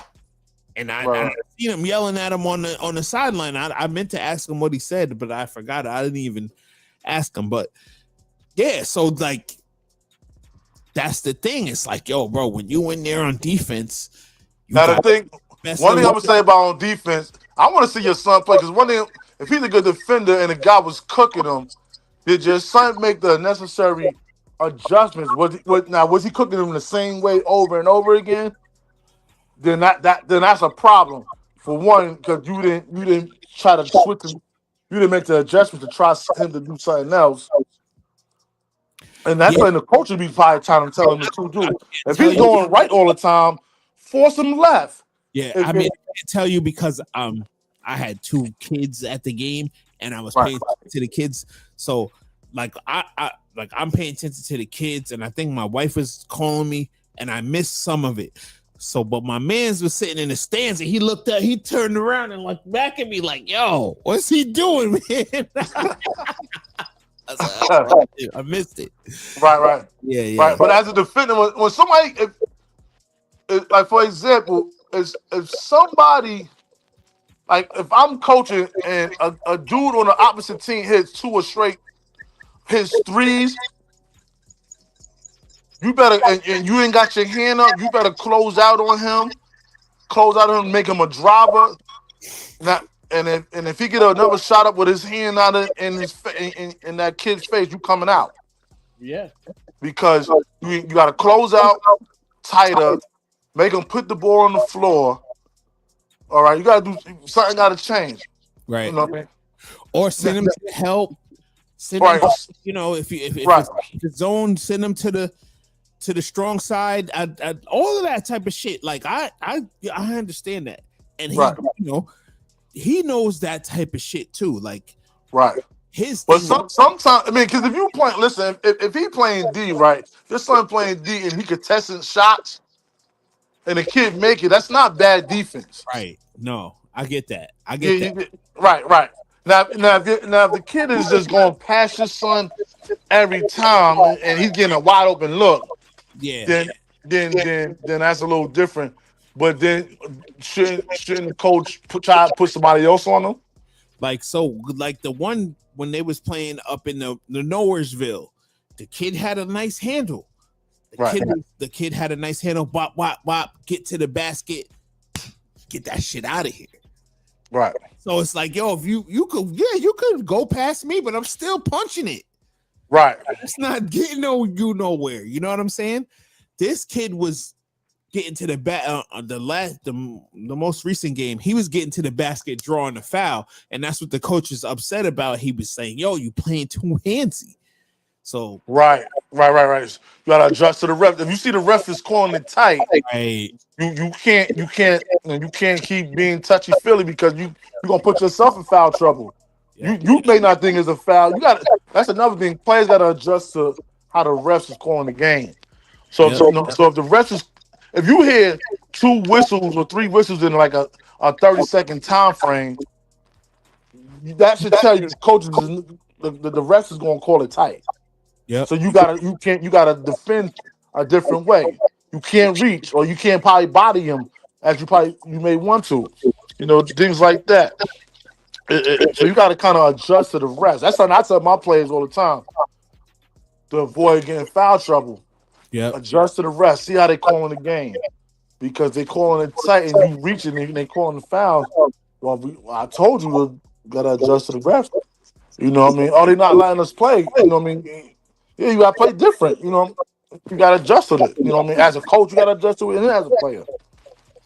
Yep. No, I totally agree, man. So I mean, like I said, it's 8 games left. He can still get much better. He just gotta.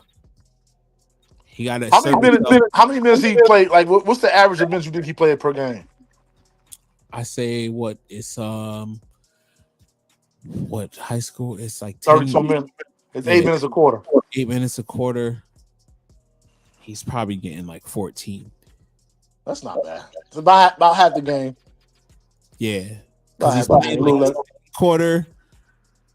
He's playing like the end of the first quarter into the middle of the second, and then the middle of the third into the fourth. Okay. So he's the last person on. Like now, he's the last person because it's a 7-man rotation. He's the 7th man. Right. He only plays 7 guys. How many guys is on the team? 12, 13, maybe. So it's like 6 guys that don't play at all? For real. Damn. I mean, in that last game, when they went up 20, he basically emptied the whole bench. Right. And they lost that lead. Oh. Well, that's even gonna shit. I said that's not good, bro, because that's showing him that y'all can't even keep a lead. Right. You know what I'm saying? So that's not good. Like he's gonna have a real quick fish hook on y'all. You know what I'm Right. saying? I'm like, and you not a starter, so you're not in that mix. Like you on the bench. You know what I'm saying? You like. Also, he sprained his ankle in one of the games, like Right. 3 or 4 or 5, 4 games ago.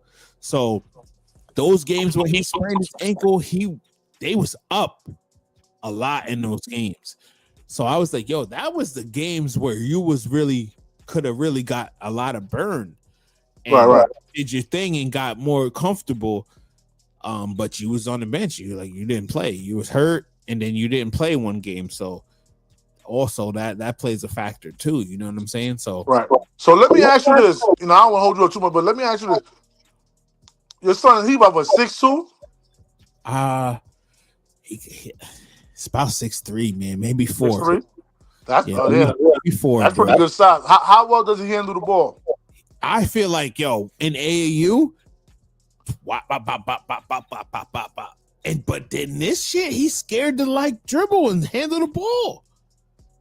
I don't know. I don't get it, bro. He's really in his own head. Like he can handle the ball, bro. Like Right. But it's also probably the coach don't want him handling the ball too. that's a fact. That's why That's what he says. That's what he said. He said, yo, he tells me to give it to the point guard. Give it to the point guard. Give it to the point guard. Give it to the point guard.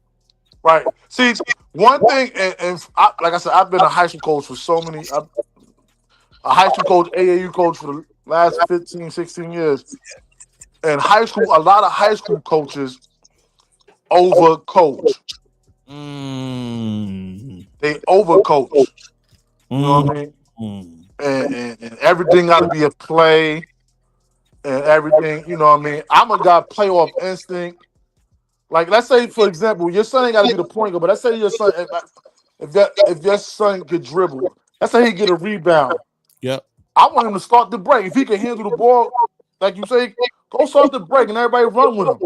Right. And make the right, you know what I mean? But some coaches, like you said, On the say, give it to the point guard. I get that, but level, on the JV level, on the freshman level, on the modified level, that was his best attribute.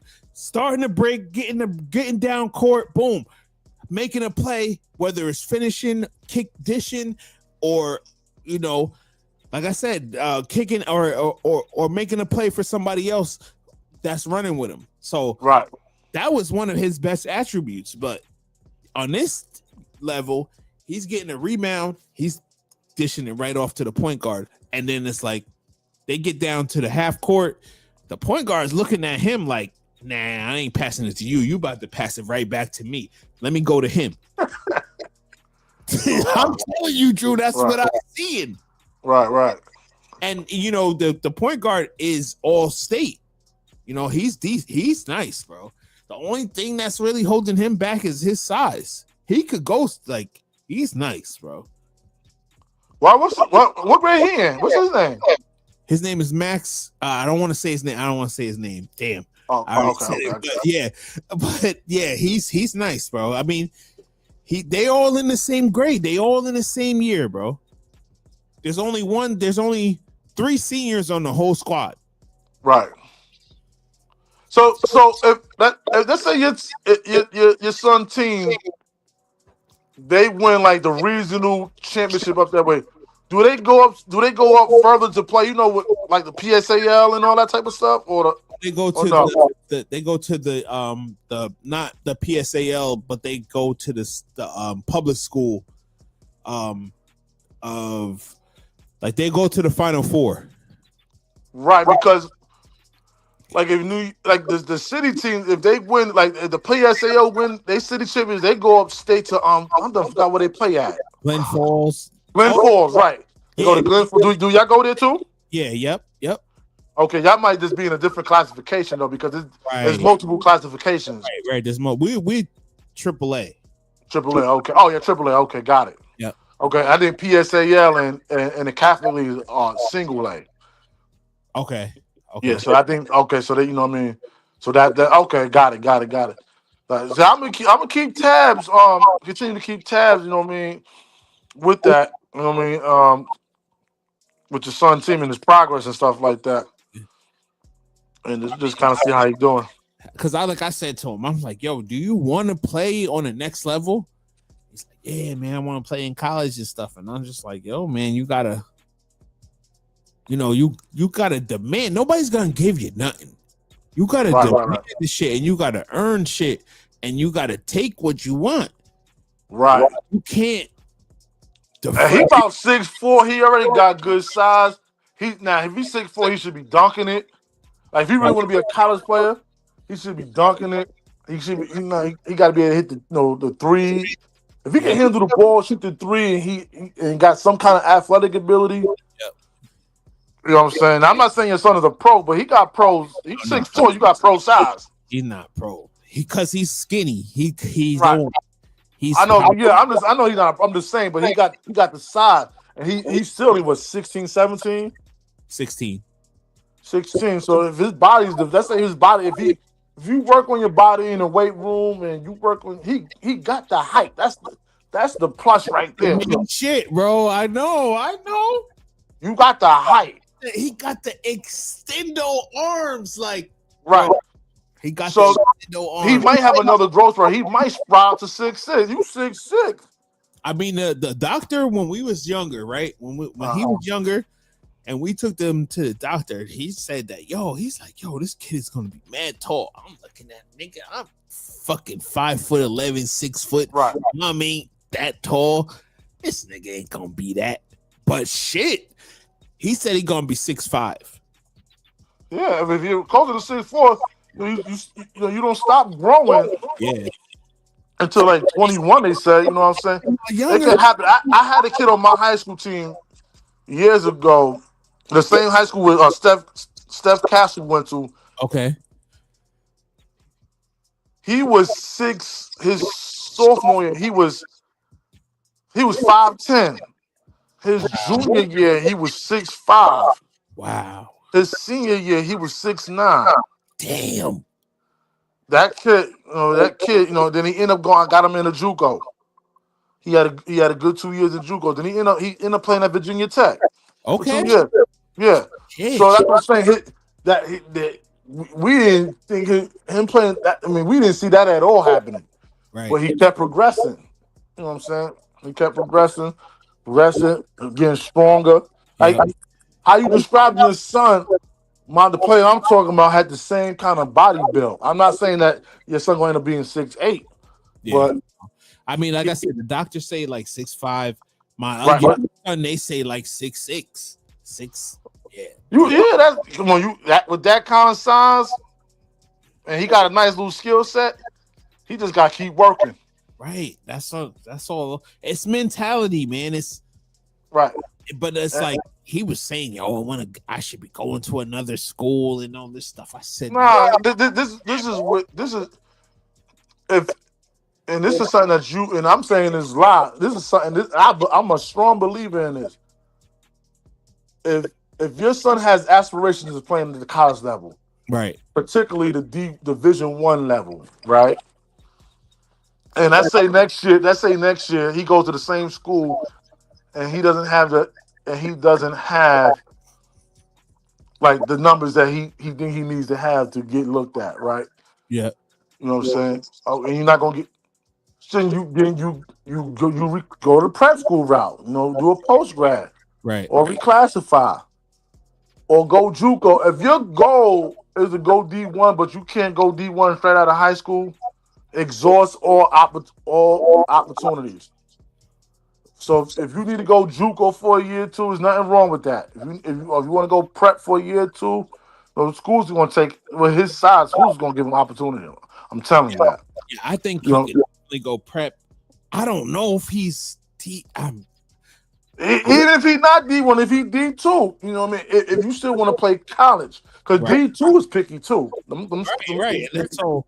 Right, I'm saying. But my thing is, if you want to play college, I was trying. I got ties to the school, and I got, I was trying to push him to the Virginia State route. Okay.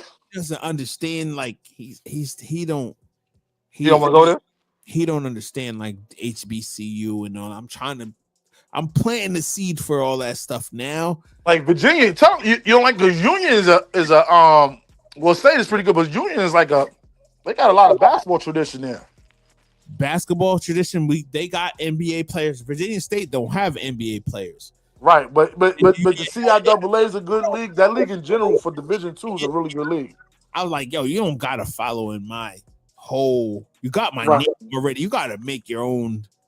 So Right. even if you don't go, but I was planting this. Like I said, I planted the seed for Virginia State because I do have ties to that school too. Like my family, Okay. like the same way my family went to Virginia Union, they went to Virginia State too.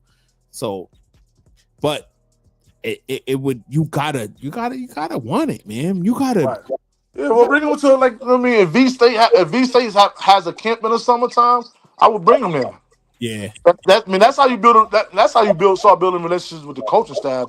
If they have they little summer camps, go. because I don't know. I'm not in that. I'm not in that. You know what I'm saying? Right, when it comes to recruiting, you know what I mean, really, you know what I mean, just hit me up on some real shit. Man. Now, when it comes to that, now, I know, you know, man, I had several players I've coached that played at the highest level, but I deal with a lot of smaller level schools too because a lot of those, that's where a lot of my guys I coach, that's where they end up, Division II, NAIA. So I got a lot of relationships with those schools, those type of coaches that coach at that level. Right. You know what I mean? And that's why I know that they picky too. They try to recruit kids they have no business recruiting. My man's just got connection. I said, but I can't give him 0 for 0s and 1 turnover. I can't give him that. Wait, say it again. What you say? My man's got connections. He knows people. I said, but I can't show him 0 for 0 and 1 turnover. Right. That's Right. it. Right. You know what I'm saying? So the first thing to catch the coach's eye, try to get a decent highlight film, Right. like a huddle, even if it's 2 or 3 minutes. That's gonna get that's gonna get their initial, then they gonna want to see games, full games. Like he still got a whole year. You know what I mean? He still got time. So I wouldn't panic yet. Now But you know what I mean? And the thing is to have that conversation with the coaches about, hey, I would like to have more of a significant role on the team next season. Yeah. But what is it that I need to do to work on my game? You know what I mean? Don't be afraid to ask those kind of questions. If you're not asking coaches kind of questions, you could just complaining about stuff. I'm not saying he's doing that. Yeah. You know what I mean? Then you're not going. How do you know how to improve if you're not having those kind of conversations? Right. Even that he's a really good kid, good grades, and he's not gonna stir the pot at all. He's gonna fall in love, Yeah, but even asking questions is not stirring the pot. That's that. You know what I mean? No, I feel you. That's what I'm telling them. That's what I'm telling them. Like, no, that's not stirring the pot. Ask. You know what I mean? Some coaches appreciate that. You know what I mean? Well, this is what you need to do, because if you don't act, they might think, well, he just don't care. He just happy to be part of the team. Yeah. Some may take that kind of him just going with the flow. He could just say he don't really care like that. And that could be further from the case, though. Exactly, man. Yeah, I definitely didn't want to go here, but hey, we went here, man. Nah, it's all good. Nah, anytime it's sports or basketball talk, I'm all in. Yeah, no, and this is what would definitely send him to clip this and send it to him so that he knows, understands, like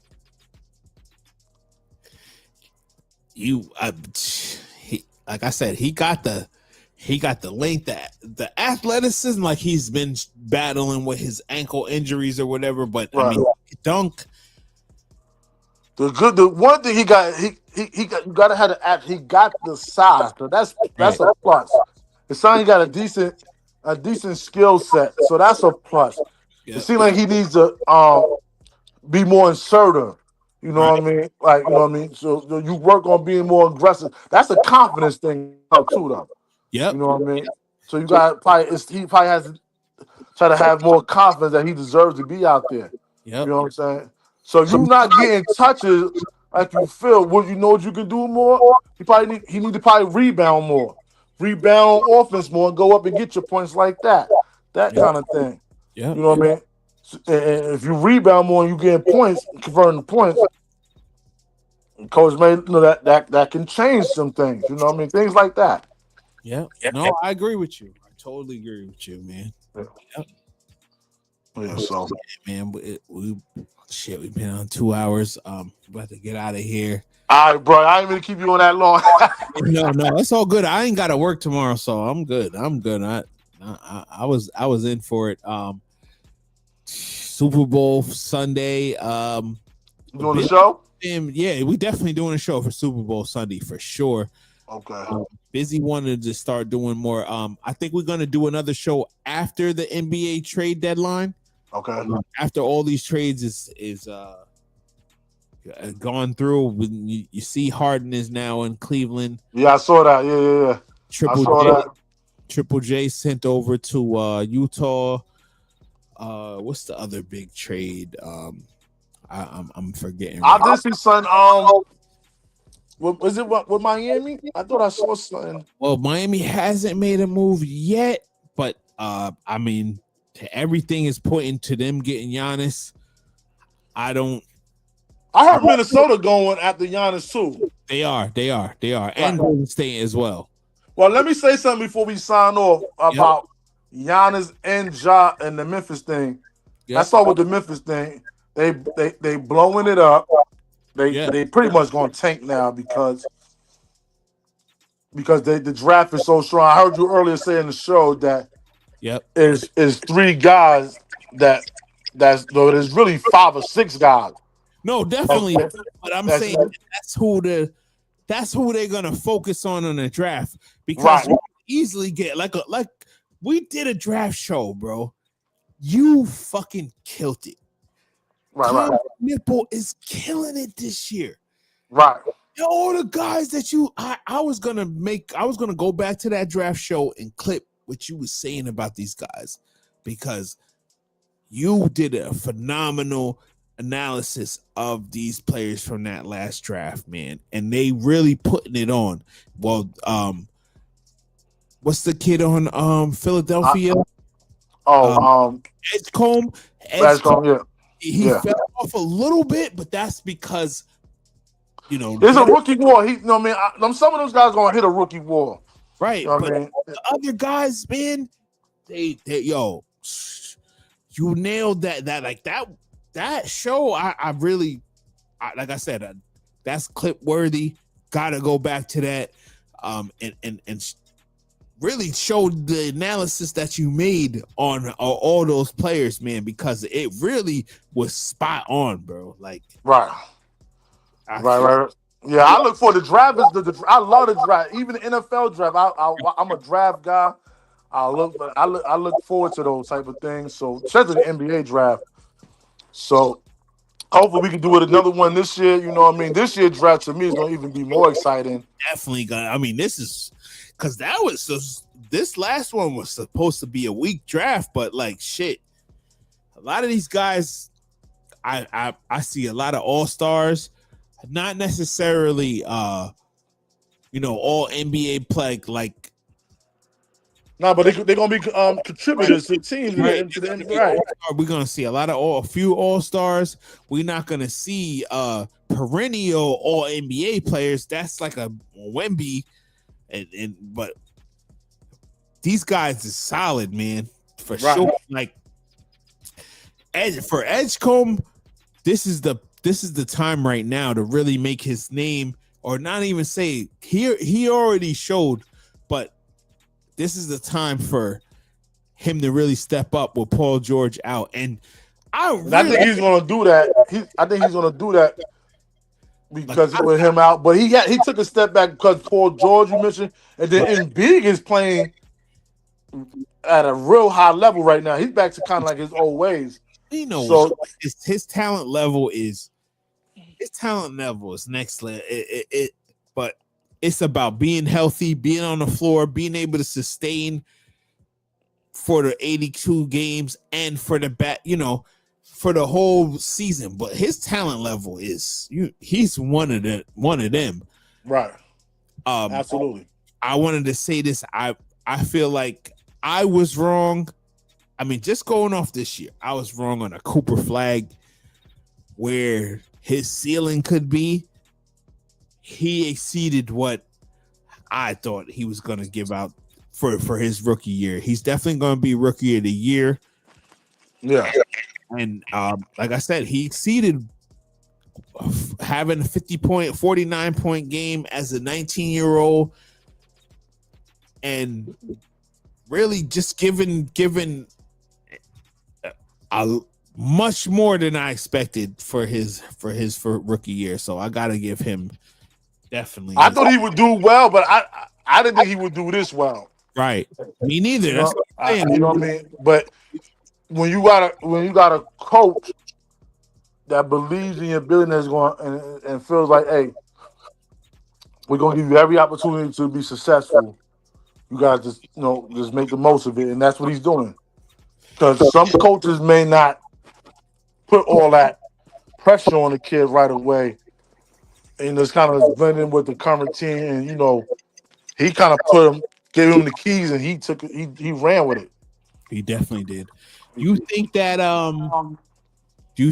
they're gonna do anything with Anthony Davis? You think they're gonna hold on to Anthony Davis, or you think that the Chicago right now is it's interesting to see if they keep Anthony Davis and Kyrie moving there around. So I feel like Anthony Davis wants to play for the Bulls more. He wants to go back home. Yes, I could see him playing for the Bulls. The Chicago kids always want to play for the Bulls. It's like New York, right? It's like LA. LA kids want to play for LA. They want to play for the Clippers, even if or the Lakers. They want to really play for the Lakers, but they'll settle for the Clippers. Right.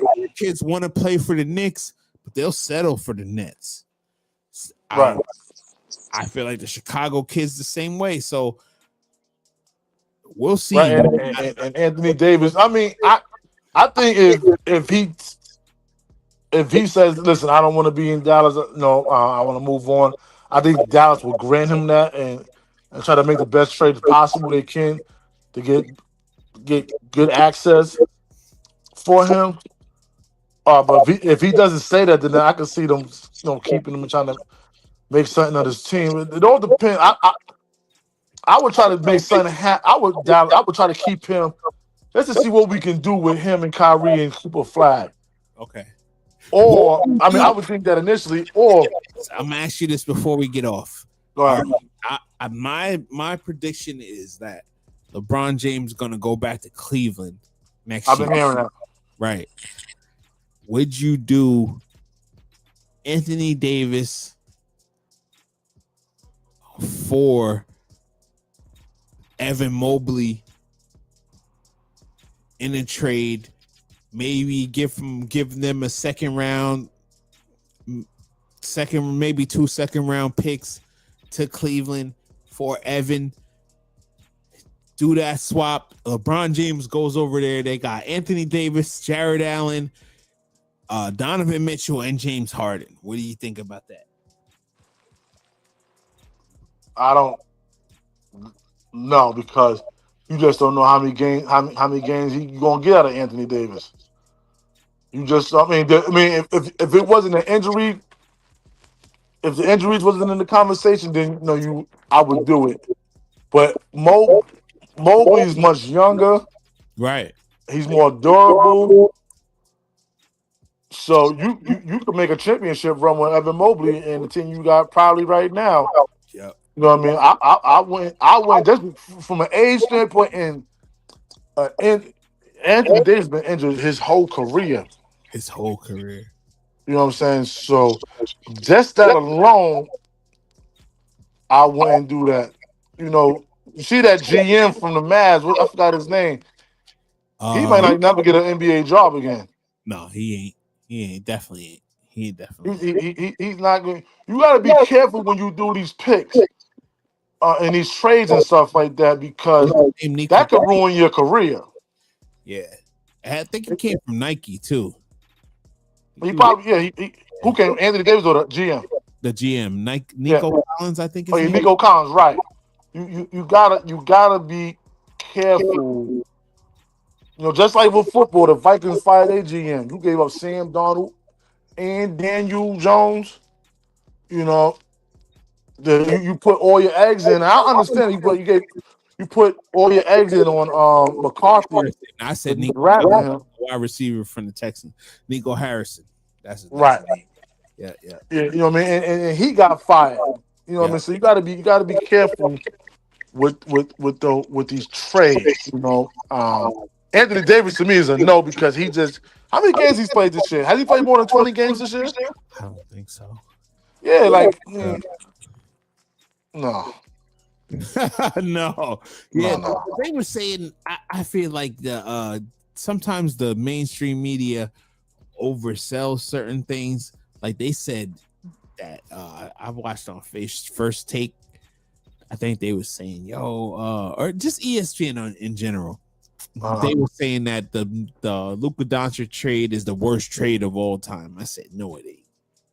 Now it's too early. It's too early to say. For one, it's not because it seemed like the Lakers had advantage, but the Lakers haven't made a deep run with Luka yet. The Lakers got to start making some deep runs. You already knew Luka was going to put up huge numbers, so that shouldn't be a surprise. Now is what do Luka do in the playoffs with this Lakers team? So you can't say that trade is the worst trade ever yet until the Lakers start making. Now, if the Lakers make a deep run this year and next year, then you could. I heard Stephen A. say that, but I don't agree with that yet. But it's trending that way. The worst trade ever for me is Paul George to the Oklahoma City Thunder. I mean, from Oklahoma to the Clippers because they got Shai Gilgeous-Alexander and they got like 7 picks. Right. And they ended up winning a championship off of that. Like, right. Luka Doncic, to me, Luka Doncic is in the same realm as a James Harden, man. He hasn't done nothing where you could put him over James Harden because he did lead his team to the finals, but statistical wise, he's in the same realm as Harden. He gotta prove it, man. He gotta really prove it, and it's hard. It's hard having LeBron James on your squad because LeBron James gets all the shine. He's like the sun almost. Right. But that LeBron is 20 years in, 20 plus years. Right. So I think it's slowly going away. I think you can tell now that this team is Luka's team now. Definitely. Yeah, you know what I mean? But I'm not, as far as the trade is concerned, I wouldn't say it's the worst yet. For one, Anthony Davis really hasn't played. The Mavericks haven't had their full team yet. To really say now, it to me, even before the trade, that's a bad trade in general. Yep. You know what I mean? It is a bad trade.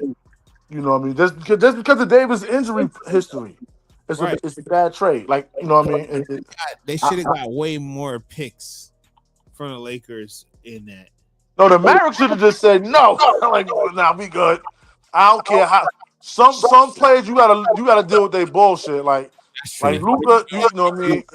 You're right. You gotta deal with. He might complain a lot. He might not be the best pro. He might come in late. You know what I'm saying? Like Allen Iverson was complaining about practice. The 76ers dealt with him for like 10 years or 10 plus. You know what I mean? You gotta deal with some of that stuff. No, star players get treated a little different. You know what I mean? And you just went to the finals. What are you doing? Right. That's the craziest part. That's the craziest part of all of it. You right. Just went to the finals. What did they lose to Boston? Did they lose 6 games or 4? Five. They won 1. Yeah. So I mean, you that from that standpoint, like all the factors that come with it. We just went to the finals. He's still putting up huge numbers. You know, only thing I could think they would think, well, he's gonna be a free agent in a couple years. Yeah, we might lose him. That kind of thing. We don't want to lose him for anything. Thinking like, okay, boom, we get Anthony Davis, Kyrie is healthy. But Kyrie got injury issues too. You know what I mean? Because he got injured right after that. He's another dude that has a history of being injured. But Kyrie is so dynamic when he plays. He is. Like you like shit, But he's not as bad as Anthony Davis when it comes to that. But he ain't that far away. No, he's right there. Definitely with him. Yeah. Definitely with him. With it's like the hierarchy is Kawhi, Anthony Davis. Yeah. Yeah. Right. It's ridiculous. Yeah. Kawhi, that was one of our topics. We went veered off.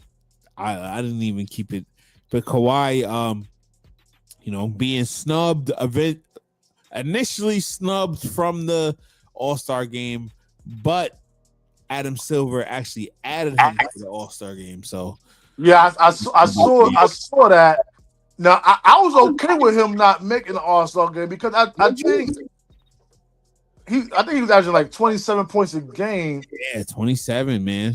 But the team is struggling some. So I can understand LeBron getting it over him.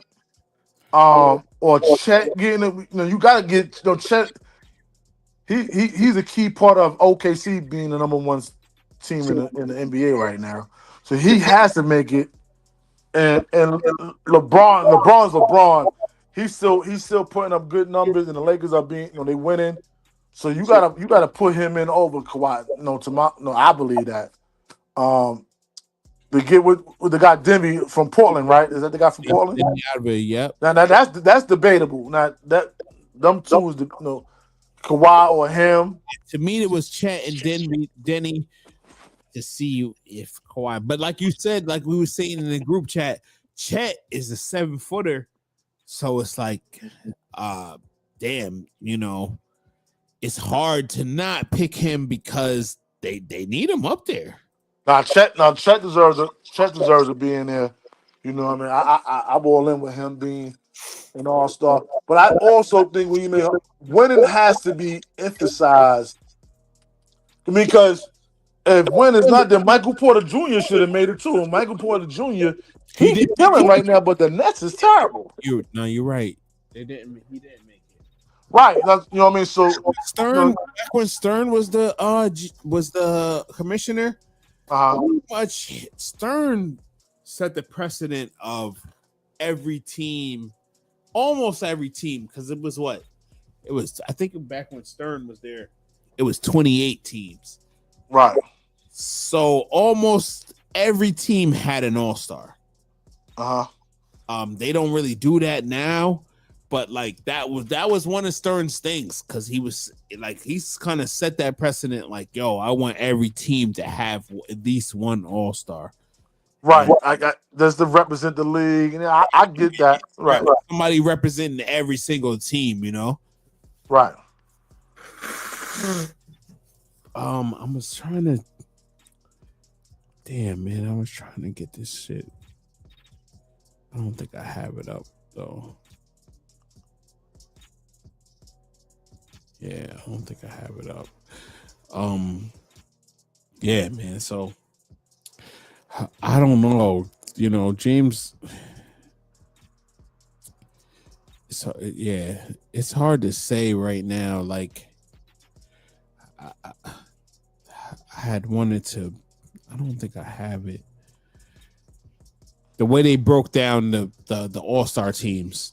Because they broke it down into 3 different squads. I'll see if I can pull it up. Yeah, because I saw Carl Anthony Towns will be playing with the world team. Yeah, come on, man. Yeah, I wasn't feeling that, but I know his family's from the Dominican Republic. So, but if you grew up in the States and you was born in the States, you need to be playing with the States. Like, I feel like Shea Gilgeous should be playing with the States. Oh, he's from Canada, though. I know he's from Canada, but that's America. Oh, well, yeah, it's North, right? It is North America, right? North America. So I feel like he should have had his own squad. It should have been like Shea. I would have put Cade Cunningham. Or the way I would have broke it up, like, okay, the older guys, LeBron, Stan. Well, but the Canadian guys, they consider themselves as international players, though. I feel you, but they not. They not. I agree. they really not. I feel like putting him with Giannis, Wemby, Jokic, it's a little bit too much. Yeah. He should have had his own squad. I feel like Dylan Brooks should have been an All-Star. He didn't make it, so it should have been Shea, Dylan Brooks, Cade Cunningham. More of like the younger guys kind of could have had their little Anthony Edwards could have been over there with them. Then you have like the older guys, the old elder statesmen, LeBron, Steph, Kawhi, Durant. No, that makes sense. You know what I'm saying? They didn't really necessarily do it that way. I thought I had the picture to post, but I don't know. I guess I don't have it, or I'm just don't know where I'm. No, it's all good. Yeah, but we definitely gonna, like I said, we're gonna do another show after the trade deadline. But before, who you feeling Sunday? I got Seattle. Seattle. I think Seattle wins by 10 plus. I don't. Wow. I'm hoping that the game is close, but I wouldn't be surprised if this is a blowout. You think Seattle is playing really well. They blew out San Francisco. Yep. And Sam Darnold, that's probably the best game Sam Darnold played in his career against the Rams. He was great. You know, he was big time. And I just think overall Seattle was just a better team than New England. On both the defense is real good. They have balance. I think New England, May had a great season, but he's kind of tailed off a little bit at the end. Right. And I just think overall Seattle is going to be too much for them. You know what I mean? I can see this being a blowout. I hope it's not. But I do got to win it by more than 10 points. I can see something like a 35-21 type, something like that. Okay. Shit, I didn't even think that. Yeah, I mean, I thought Seattle. I've been leaning towards Seattle the whole time, so I'm definitely with you on that. I just think New England is happy to be there almost.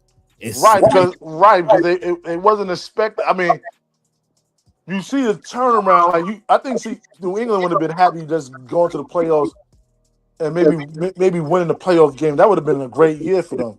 Right. But they exceeded even that. Yep. And and a lot of things went in their favor. And so what though? They said they didn't have the strongest schedule. That's part of the game. That's part of the game. The quarterback going down, all of that. Bo Nix getting hurt. Right. That's not New England's fault. You know what I mean? So and then the weather in that Denver game was crazy. So, but they found a way to make enough plays to win those games, and it's not their problem. They really should have lost against Denver, but that interception that turned everything around. Yeah, I mean that was not Denver. I mean Buffalo. I meant they really should have lost that game. Yeah. You know what I mean? So, but I got Seattle winning. Yeah, I'm with you. I think Seattle is all. I think what's going to set it apart is the coaching. If Vrabel's going to win this shit, he's got to have to come up with an immaculate game plan, similar to what Bill Belichick did against Buffalo when he was with the Giants, or when he was Bill Belichick was with the Patriots against the Rams. It's going to have to be something like that. You're going to have to put a lot of pressure on Darnold. Are you going to blitz? Yeah. You're going to throw a lot of blitz packages at Darnold. If that's something that New England doesn't do all the time, now you start doing that, then I could play against you. But I just think Seattle just the pieces on offense is just really, really good. It's gonna be be tough for New England. Walker and Jackson Smith and Jigma, they're tough, man. Definitely tough. And then you got Nakua's over there too. I mean, not Nakua. The kid that was on that used to be in the Rams. Walker. Not Walker. Walker. The slot receiver. Paul. So he looked like Jake Paul. Yeah, I know exactly what you're talking about. The one I had. Man, what's his name? He broke the record a few years ago. In Triple Crown a few years ago. Yeah. Damn, what's the Damn. Yeah, I'm bugging out right now. It's getting late. That's why. Hold on, I'm trying to. Rams. Well, I'm about to get it. Rams receiver.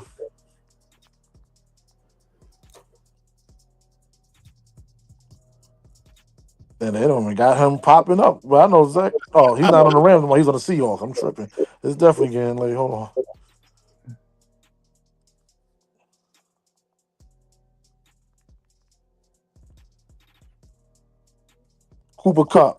Cooper Kupp. That's exactly who. Right. Yep. Right. Kupp. I forget the tight end over there too. Yeah, because they don't have like a prolific offense. And they like their defense is tough, but they also don't have like a Miles or a Michael. They got games in like that dude. What's his name? Rashid Shaheed. Yeah, that was a great pickup. Definitely, he's tough. Yeah, no, he's tough. Definitely a great pickup. Yeah. Yeah. So they definitely got some guys. But yeah, that's cool to wrap, bro. We've been on here doing it 3 hours. Yeah, 2.5. I was. Nah, it's all good. That's all good. Yep. But, yeah, man. I'm not sure. I think it's Thursday. Today's Tuesday. I think Thursday is the trade deadline. So we'll come on after that, and then we'll be back for Super Bowl Sunday, man. So yeah, that's where we're looking at. Salute to you, man. We win a whole bunch. I would love to do like a high school basketball shit, and I know you love New York basketball.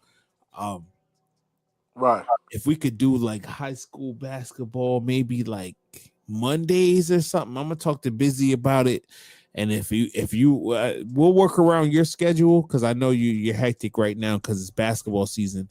But I would love to do a high school. What you want to do as far as high school basketball? Like just talk about. I mean, I kind of want to focus on New York, because that's where we at, and right. And Well, we could do this. Let me know. We could do something like that. Focus on New York because I still keep up with New York basketball. I know you do. You love it. Yeah, and but a lot of the top New York kids is not even playing in New York though. But we can talk about that as well. Yeah, I want all of that. And then we can talk. Yeah, we could keep. We could talk about. We could. But I would say this: New York got 4 or 5 guys that made the McDonald's All-American team this year. So that's a good look. Type of shit too. Like we follow the top, 10 recruits or whatever. We could talk about the top. Just let me know. When it comes to that, I know. On a national level, and all that type of stuff. But New York, since we talking New York, they got 4. I know they got the Dale Rattler sons. He got 2 twin sons. They big. They go to Archbishop Stepinac. That's probably the best team in New York right now. That's the number 1 team. Yeah, they got them, and they got another kid, Josh Savage. I could be saying his name wrong. He's going to Michigan State. He made the McDonald's team as well. Damn, you. Then they got Deron Rippey. Deron Rippey plays at is it Blair Academy in Jersey, but he's a Brooklyn kid. He's going to Duke, but he's from Brooklyn. He's going to Duke. Okay. Yeah. So, and then the best prospect really in New York, he didn't make it. Dylan Mingo, he's probably gonna go to North Carolina.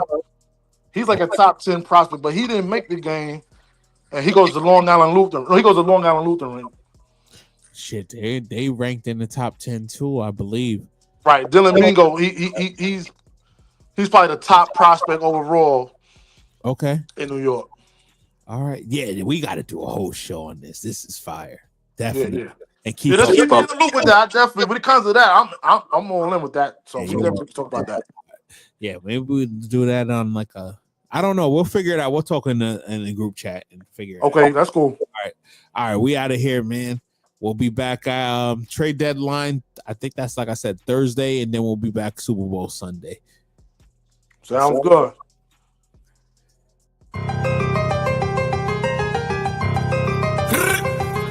Right. Boom, boom, boom. Cock back, if a nigga front, I'ma pop that. Got straps, you don't want smoke, you better stop that. Real nigga, there's certain shit that I do not jack. Plus I got some killers on my side and they do not rap. Fake nigga, there's certain questions we do not ask. Perka make the body feel good like a hot bath. You niggas hot ass, your music stays for real. Blizz get it, next on that like a Nike deal. Big guns, we got big guns like the Navy SEAL. It was all a dream like Biggie till I made it real. You niggas change for real. You ain't official, homie. See me in public with a smile and a pistol on me. Sleep with it next to me just cause I be getting lonely. R.I.P. that guy's damn, I swear I really miss the homies. Niggas speaking on my name as if them niggas know me. Shot 24 at 8 niggas. R.I.P. to Kobe. Keep shooting till you hit, that's what the nigga told me. And never let a nigga slide if a nigga owe me. Shout out my nigga James, that nigga my Brody. And shout out Young Lev, that nigga the homie. I let you know off top.